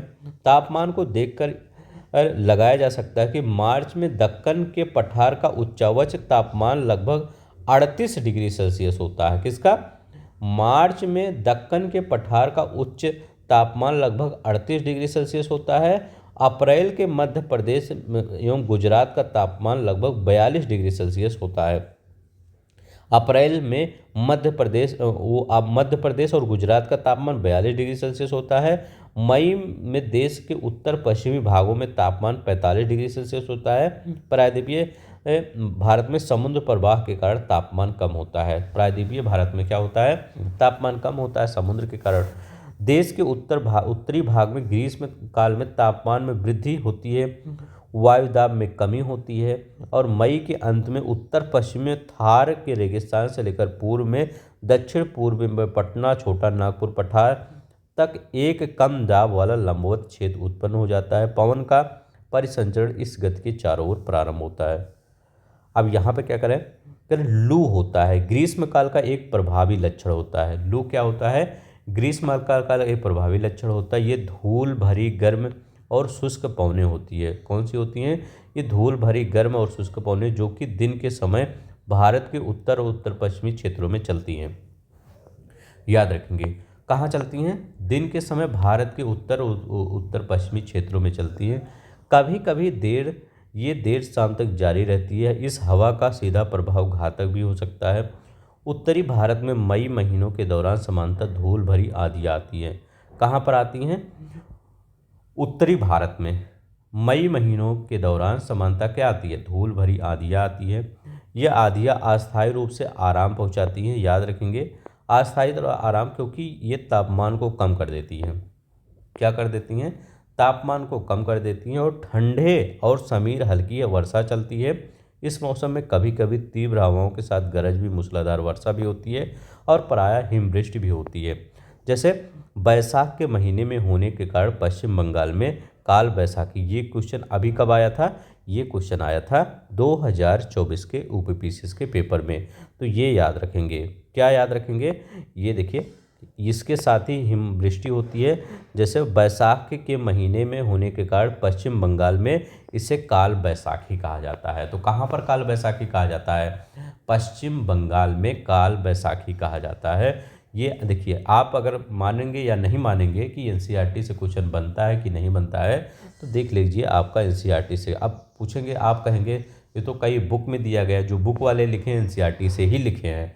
कोई भी जो पब्लिकेशन होता है, कोई रिसर्च करके नहीं लिखता। सभी लोग एनसीईआरटी को ही बेस बना के अपनी बुक छापते हैं। यहाँ पर देखते हैं, ग्रीष्म ऋतु में कर्नाटक और केरल में प्रायः मानसूनी वर्षा होती है, जिससे आम जल्दी पक जाते हैं। इसे आम्र वर्षा। अब देखिए, ये भी यही क्वेश्चन, इतना तो पूरा पूछा ही गया था कि कर्नाटक और केरल में जो पूर्व मानसूनी वर्षा होती है, इसके कारण आम जल्दी पक जाते हैं। उसे कौन सी? आम्र वर्षा कहते हैं। ये भी आपका यूपीपीसीएस 2024 में आया हुआ था। इसीलिए मैं कहता हूँ, या आप एक बार ध्यान से पढ़ लीजिए एनसीईआरटी। वर्षा ऋतु और या मानसूनी का आगमन। जून के प्रारंभ में उत्तरी मैदान में निम्न दाब की अवस्था उत्पन्न हो जाती है। क्या? जून के प्रारंभ में उत्तरी मैदान में निम्न वायु दाब उत्पन्न हो जाती है, तभी तो हवाएं आएंगी। अगर जैसे यहाँ पर अगर निम्न वायु दाब नहीं उत्पन्न होगा तो हवाएं इधर से कैसे आएगी? इधर से कैसे आएगी हवाएं? नहीं आएगी। यह दक्षिणी गोलार्ध में व्यापारिक पवनों को आकर्षित करती है। यह दक्षिणी गोलार्ध की व्यापारिक पवनों को, अब ये यहाँ पर हिंद, ये इक्वेटर की जो व्यापारिक पौने हैं इसी को आकर्षित करती है जब यहाँ निम्न वायुदाब उत्पन्न हो जाता है, क्योंकि यहाँ पर उच्च वायुदाब उत्पन्न होता है। ये दक्षिण पूर्व व्यापारिक व्यापारिक पौने दक्षिणी समुद्रों को उपोष्णकटिबंधीय क्षेत्रों में उत्पन्न होती है। चूंकि पौने गर्म महासागरों के ऊपर से होकर गुजरती, इसलिए ये अपने साथ महाद्वीपीय बहुत अधिक मात्रा में नमी लाती हैं। अब जी देखिए ये कहाँ पर, ये अगर हम ये कह रहा हूँ, मैं ये कह रहा हूँ, देखिए ये आपका प्यारा भारत है। अगर कोई पवन यहाँ से आती, ठीक है, मान लीजिए यहाँ से आती और वहाँ पर समुद्र भी रहता, मैं कह रहा हूँ इधर से आती और यहाँ पर समुद्र, हिमालय के ऊपर से समुद्र नहीं है, लेकिन मैं अगर एक बार एज्यूम कर लेता हूँ कि हिमालय के उधर से ऊपर से आती, उधर समुद्र होता, तो क्या, और एक आपका यह इक्वेटर है, ठीक है, ये यहाँ इक्वेटर है, यहाँ से एक चल रहा है हवाएं, तो दोनों में बताइए कौन बारिश करेगा ज़्यादा? ज़्यादा यही बारिश करेगा, क्योंकि यहाँ पर गर्मी बहुत, इक्वेटर पे गर्मी ज़्यादा पड़ रही है, नमी को ऊपर वाष्पीकरण से हो रहा है, नमी हवा अपने साथ नमी को ले रही है, और यहाँ पर तो वाष्पीकरण होगा ही नहीं, गर्मी पड़ेगी ही नहीं, समुद्र रहने का फ़ायदा क्या, गर्मी पड़ेगी ही नहीं, तो यहाँ पर बारिश जो यहाँ की हवाएं आएंगी ये बारिश करेगी कि नहीं, नहीं कर पाएंगी उतना, नहीं, क्यों, क्योंकि वहाँ गर्मी नहीं है, पानी ले नहीं पा रहा हवा कहाँ से, और ये गर्मी करे, ये बारिश ज़्यादा करेगा, क्योंकि यहाँ गर्मी पड़ रही है और नमी ले रही है। जहाँ गर्मी पड़ेगी, समुद्र अगर वहाँ होगा तो वहाँ पर बारिश बहुत ज़्यादा होगी। जैसे आप कहाँ पर देख सकते हैं, इक्वेटर के आसपास अमेजन का जंगल देख सकते हैं, वहाँ बारिश बहुत ज़्यादा होती है। क्यों? क्योंकि वहाँ गर्मी भी है, समुद्र भी है, सब कुछ है। अब ये पवनें तीव्र होती हैं, 30 किलोमीटर प्रति घंटे की औसत वेग से चलती हैं। सुदूर उत्तर पूर्वी भाग को छोड़कर पश्चिमी पवनें देश के लगभग एक महीने तक बारिश करती है। अगर उत्तर पूर्वी भाग को छोड़ दिया जाए, मतलब उत्तर पूर्वी कौन सा भाग होता है, ये उत्तर पूर्वी भाग, ये वाला तमिलनाडु का एरिया छोड़ दिया जाए तो लगभग सभी जगह बारिश कर देती हैं। दक्षिण पश्चिम मानसून भारत के अंतर्वाह में लगभग मौसम को पूरी तरह परिवर्तित करता है। मौसम के प्रारंभ में पश्चिमी घाट के पवन भूमि की ढालों में भारी वर्षा होती है। इस साइड तो बहुत ज़्यादा वर्षा होती है, ये वाला साइड जो होता है बहुत ज़्यादा वर्षा होती है, लगभग 250 सेंटीमीटर से अधिक वर्षा हो जाती है। लेकिन दक्कन का पठार और मध्य प्रदेश कुछ भागों में भी भारी वर्षा होती है। ये क्षेत्र विषम छाया क्षेत्र में आते हैं, ठीक है। इस मौसम की अधिकतर वर्षा देश के उत्तर पूर्वी भागों में होती है। अब देखिए यहाँ पर क्या होता है, जैसे नागपुर देख लीजिए, पुणे देख लीजिए, वो थोड़ा सा वृष्टि छाया प्रदेश में आ जाते हैं, वहाँ पर बारिश थोड़ा सा कम होती है, ये याद रखिए। खासी पहाड़ी दक्षिण श्रृंखलाओं में स्थित मासी नरम विश्व का सबसे अधिक मौसम प्राप्त, भारत का ही नहीं विश्व का भी मासी नरम सबसे ज़्यादा वर्षा प्राप्त करता है। गंगा का घाटी के और पूर्व से पश्चिम की ओर वर्षा की मात्रा घटती जाती है, ये देखिए दूसरी बार यहाँ लिखा गया है, पूर्व से पश्चिम की ओर वर्षा की मात्रा घटती जाती है। राजस्थान गुजरात के कुछ भागों में वर्षा बहुत कम होती है। अब देखिए यहाँ मानसून से संबंधित एक अन्य परिघटना वर्षा में विराम, वर्षा में विराम। इस प्रकार आर्द्र और शुष्क दोनों तरह के अंतराल होते हैं। दूसरे शब्दों में मानसूनी वर्षा एक समय में कुछ दिनों तक ही होती है, इनमें वर्षा रहित अंतराल भी होते हैं। मानसून में आने वाले विराम मानसूनी गर्त की गति से संबंधित होता है। विभिन्न कारणों से गर्त एवं अक्ष उत्तर और दक्षिण की ओर खिसकता रहता है, जिसके कारण वर्षा का स्थानिक वितरण सुनिश्चित होता है।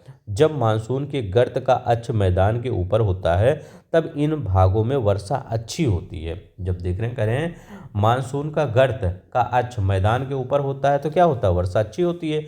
दूसरी ओर जब अक्ष हिमालय के समीप चला जाता है तो मैदानों में लंबे समय तक शुष्क अवस्था रहती है। हिमालय की नदियों के पर्वतीय जलग्रहण क्षेत्रों में विस्तृत वर्षा होती है और इस भारी वर्षा के कारण मैदानी क्षेत्रों में विनाशकारी बाढ़ें आती हैं। जैसे हिमालय के एरिया में क्या होता है, भारी वर्षा होती है, हिमालय की नदियों का जो जलग्रहण ज़्यादा हो जाता है, और देखते नहीं हैं बिहार, उत्तर प्रदेश, असम, यहाँ पर देखिए कितनी बाढ़ आती है। जान माल की भारी क्षति होती है। उष्णकटिबंधीय निम्न दाब की तीव्रता और आवृत्ति भी मानसूनी वर्षा और मात्रा को निर्धारित करती है। यह निम्न दाब क्षेत्र बंगाल की खाड़ी के ऊपर बनता है तथा मुख्य स्थलीय भाग को पार करते हुए यह गर्त निम्न दाब मानसूनी गर्त अक्ष के अनुसार होता है। मानसून को उसकी अनिश्चितता के लिए जाना जाता है। शुष्क और आर्द्र स्थितियों में तीव्रता, आवृत्ति और समय काल में भिन्नता होती है, जिसके कारण यदि एक भाग में बाढ़ आती है तो दूसरे भाग में सूखा पड़ जाता है। इसलिए आगमन वापसी प्रायः अवस्थित होता है। इसलिए कभी कभी देश के किसानों को कृषि कार्य में अव्यवस्थित कर देता है, मतलब जब ज़्यादा बारिश हो जाती है।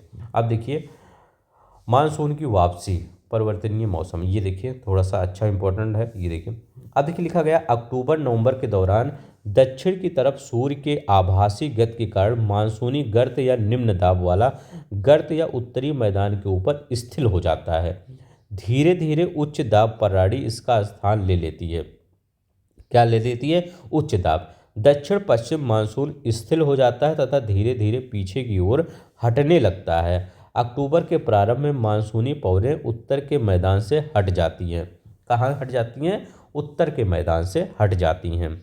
अक्टूबर और नवंबर का महीना गर्म वर्षा ऋतु से शीत ऋतु में परिवर्तन का काल होता है। कह रहे हैं कि अक्टूबर एवं नवंबर का महीना जो होता है गर्म वर्षा ऋतु से शीत वर्षा ऋतु में परिवर्तन का काल होता है। मानसून की वापसी होने से आसमान साफ, तापमान में वृद्धि हो जाता है।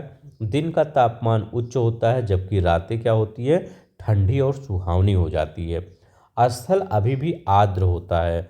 उच्च तापमान एवं आर्द्रता वाली अवस्था के कारण दिन का मौसम असहाय हो जाता है और सामान्यतः क्वार की उमस के नाम से जाना जाता है। अक्टूबर में उत्तरार्ध में विशेषकर उत्तर में तापमान तेजी से गिरने लगता है जब ये मानसून की वापसी होता है।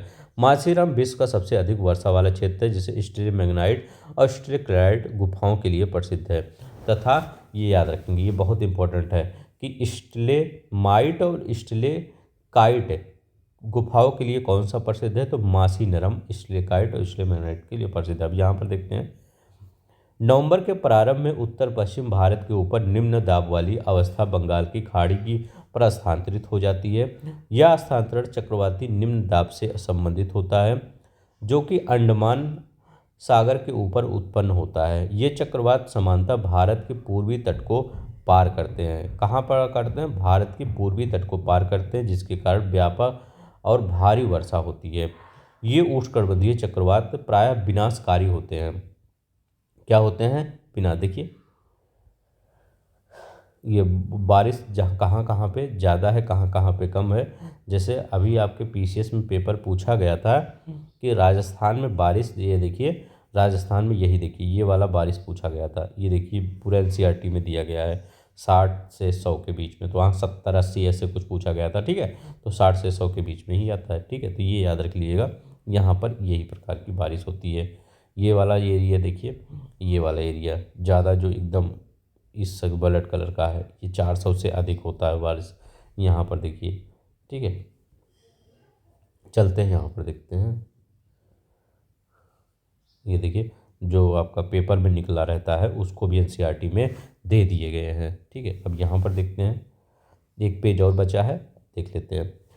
कहा रहा है कि गोदावरी, कृष्णा और कावेरी नदियों के सघन घनी आबादी वाले डेल्टा प्रदेशों में अक्सर चक्रवात आते हैं। कहाँ पर करें? गोदावरी, कृष्णा, कावेरी नदियों के सघन घनी आबादी वाले डेल्टा प्रदेशों में चक्रवात है, जिसके कारण बड़े पैमाने पर लोग जनमल ये माल की हानि होती है। कभी कभी ये चक्रवात उड़ीसा में आते हैं, पश्चिम बंगाल में आते हैं और बांग्लादेश के तटीय क्षेत्रों में आते हैं। कोरोमंडल तट पर अधिकतर वर्षा इन्हीं चक्रवात और दाबों के कारण होती है। अगर पूछा जाए कि कोरोमंडल तट पर अधिकतर वर्षा कहाँ होती है, तो इन्हीं के कारण होती है। अब देखिए वर्षा का वितरण देख लेते हैं। वर्षा का वितरण कह रहा है कि पश्चिमी तट के भागों में उत्तर पश्चिमी तट के भागों एवं उत्तर पूर्वी, पश्चिमी तट मतलब इस साइड की बात कर रहा है, और उत्तरी पूर्व मतलब इस साइड की बात कर, भारत में लगभग 400 सेंटीमीटर से अधिक वर्षा, मतलब ये वाला भाग कर रहा है, और जो असम और मेघालय की बात कर रहा है वहाँ पर 400 सेंटीमीटर से अधिक। किंतु पश्चिमी राजस्थान और इसे सटे हरियाणा और गुजरात के भागों में 60 सेंटीमीटर से कम वर्षा होती। ये आपके पेपर में इस बार आया था। देखिए 2 क्वेश्चन यहीं से आप देख लिए, आप पेपर उठा के देख लीजिएगा, 2 क्वेश्चन आपको यहीं से मिल गया। दक्षिणी पठार के आंतरिक भागों में सह्याद्री के पूर्व में भी वर्षा की मात्रा समान रूप से कम होती है। कहाँ पर? दक्षिणी पठार के आंतरिक भागों में सह्याद्री के पूर्व में भी वर्षा की मात्रा सामान्य रूप से कम होती है। इन क्षेत्रों में वर्षा की मात्रा कम क्यों होती है? जम्मू कश्मीर के लेह में भी वर्षा की मात्रा काफ़ी कम होती है। कहाँ पर?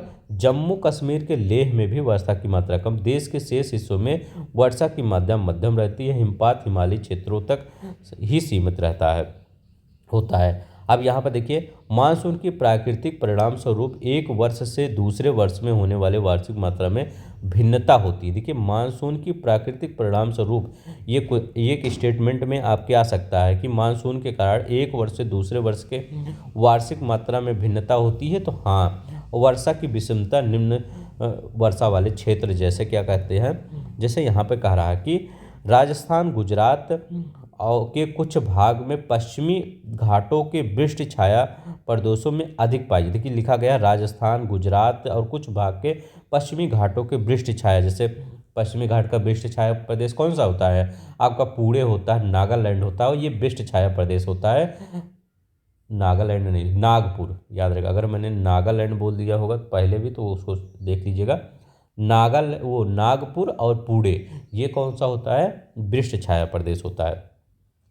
अतः अधिक वर्षा वाले क्षेत्र में बाढ़ें अधिक आती है, जबकि निम्न वर्षा क्षेत्र में सूखे की आशंका बनी रहती है। ठीक है, विदर्भ का एरिया देखते हैं ना, सूखे का कारण हमेशा किसान क्या करते हैं, आत्महत्या भी कर लेते हैं जब ज़्यादा वो हो जाता है ऋण। मानसून एकता का प्रचारक, आप पहले ही पढ़ चुके हैं। हिमालय अत्यंत ठंडी पवनों और भारतीय उपमहाद्वीप की रक्षा करता है। इसके कारण अपेक्षाकृत उच्च अक्षांशों के बावजूद उत्तरी भारत में निरंतर ऊंचा तापमान रहता है। उच्च अक्षांश हमारे यहाँ ना लगभग अगर देखते हैं कि 23 से ऊपर जातेंगे, 23.5 डिग्री से, तो हमेशा ऊंचा तापमान ही बढ़ता रहता है। लेकिन ऊंचा तापमान के कारण भी अगर वो ऊंचा अक्षांश है तब भी हमारा तापमान उच्च ही रहता है। क्यों? हिमालय उस ठंडी हवाओं को रोक लेता है। हिमालय जान लीजिए हमारा क्या होता है, एक ढाल की तरह खड़ा है हमारे देश के लिए। इसी प्रकार प्रायद्वीपीय पठार में तीन ओर से समुद्रों के प्रभाव से के कारण ना तो अधिक सर्दी पड़ती है ना तो अधिक गर्मी। हमारे देश की जनसंख्या इतनी ज़्यादा क्यों है?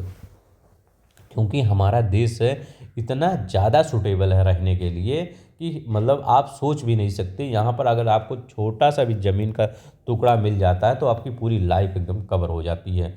ठीक है, मतलब आप कुछ मत करिए, एक ज़मीन का टुकड़ा हो, वहाँ पर अन्न उगाइए और अपना खाइए बस। मतलब अगर ज़्यादा आपके अंदर आग वो ना हो कि हमको इतना ही पैसा, मतलब अन्य लोगों की तरह, तो मतलब एक गरीब से गरीब आदमी अपना जीवन यापन कर सकता है भारत में। ठीक है, ख़ास तौर पर उत्तरी मैदानी एरिया में। ठीक है, जहाँ पर इतनी उपजाऊ ज़मीन है, कुछ भी आप बैठा दीजिए आराम से हो जाता है, आराम से पूरी साल चल जाता है। देखिए, इस समकारी प्रभाव के कारण तापमान की दिशाओं में बहुत कम अंतर पाया जाता है, परंतु फिर भी भारतीय प्रायद्वीप और मानसून की एकता प्रभाव बहुत स्पष्ट है। पवन की दिशाओं और ऋतुओं के अनुसार परिवर्तन तथा उसमें संबंधित ऋतु की दशाएं ऋतु चक्रों को एक लय प्रदान करती है। वर्षा की अनिश्चितताएं तथा उसका असमान वितरण मानसून का एक विशिष्ट लक्षण है। संपूर्ण भारतीय भूदृश्य, इसके जीव और वनस्पति, इसका कृषि चक्र, मानव जीवन और उसके त्यौहार उत्सव सभी मानसूनी लय के चारों ओर घूम रहे हैं। उत्तर से दक्षिण और पूरब से पश्चिम तक संपूर्ण भारतवासी प्रति मानसून के आगमन की प्रतीक्षा करते हैं। ये मानसूनी पवनें हमें जल प्रदान करती हैं, कृषि की प्रक्रिया में तेजी लाती हैं और संपूर्ण देश में एक सूत्र में बांधती हैं। नदी घाटियाँ इन जलों का संवहन करती हैं, फिर भी नदी घाटी इकाई का नाम दिया जाता है। बस इतना ही था, मतलब यहाँ कुछ नहीं था इसलिए मैं जल्दी पढ़ दिया। ठीक है, अब यहाँ पर क्या होता है, ये आपका चैप्टर ख़त्म हो गया। इस चैप्टर के बाद आप क्वेश्चन कर लीजिएगा। यहाँ पर मैं करवा दूंगा क्वेश्चन में आपका एक, ये जो क्वेश्चन ये सब है, क्वेश्चन आंसर की जो वीडियो आ रही है उसको ज़रूर देखा करिए। आपका एक कॉन्सेप्ट क्लियर हो जाएगा कि जो मैं एनसीईआरटी पढ़ रहा हूँ, जो पढ़ रही हूँ, वो आपको आ रहा है कि नहीं। तो क्वेश्चन आंसर का एक ब्रह्मांड का टॉपिक आ चुका है, उसका नीचे लिंक दिया गया है, वो जाके आप देख लीजिए। और एक प्लेलिस्ट भी बना गया है एनसीईआरटी ज्योग्राफी का, आप वहाँ पर देख लीजिए। हर एक चीज़ें आपको क्लियर हो जाएगा। ज्योग्राफी और हिस्ट्री आप अगर कवर कर लेते हैं तो आपका आर ओ का जो पेपर है काफ़ी ज़्यादा कवर होगा, क्योंकि सबसे ज़्यादा वेटेज कहाँ से होता है, ज्योग्राफी और हिस्ट्री से ही होता है। मैं पूरी कोशिश करूँगा इसी महीने तक आपको पूरी ज्योग्राफी कंप्लीट कर देना ये एनसीईआरटी का। तो प्लीज़ आप सब बने रहिएगा, चैनल को सब्सक्राइब कर लीजिएगा, वीडियो को लाइक कर दीजिएगा और अपने दोस्तों में शेयर भी कर दीजिएगा। कोई नहीं करवाएगा आपका क्वेश्चन आंसर भी और थ्योरी भी, मैं आपको करवा रहा हूँ, तो प्लीज़ थोड़ा सा सपोर्ट किया करिए। जय हिंद, जय भारत।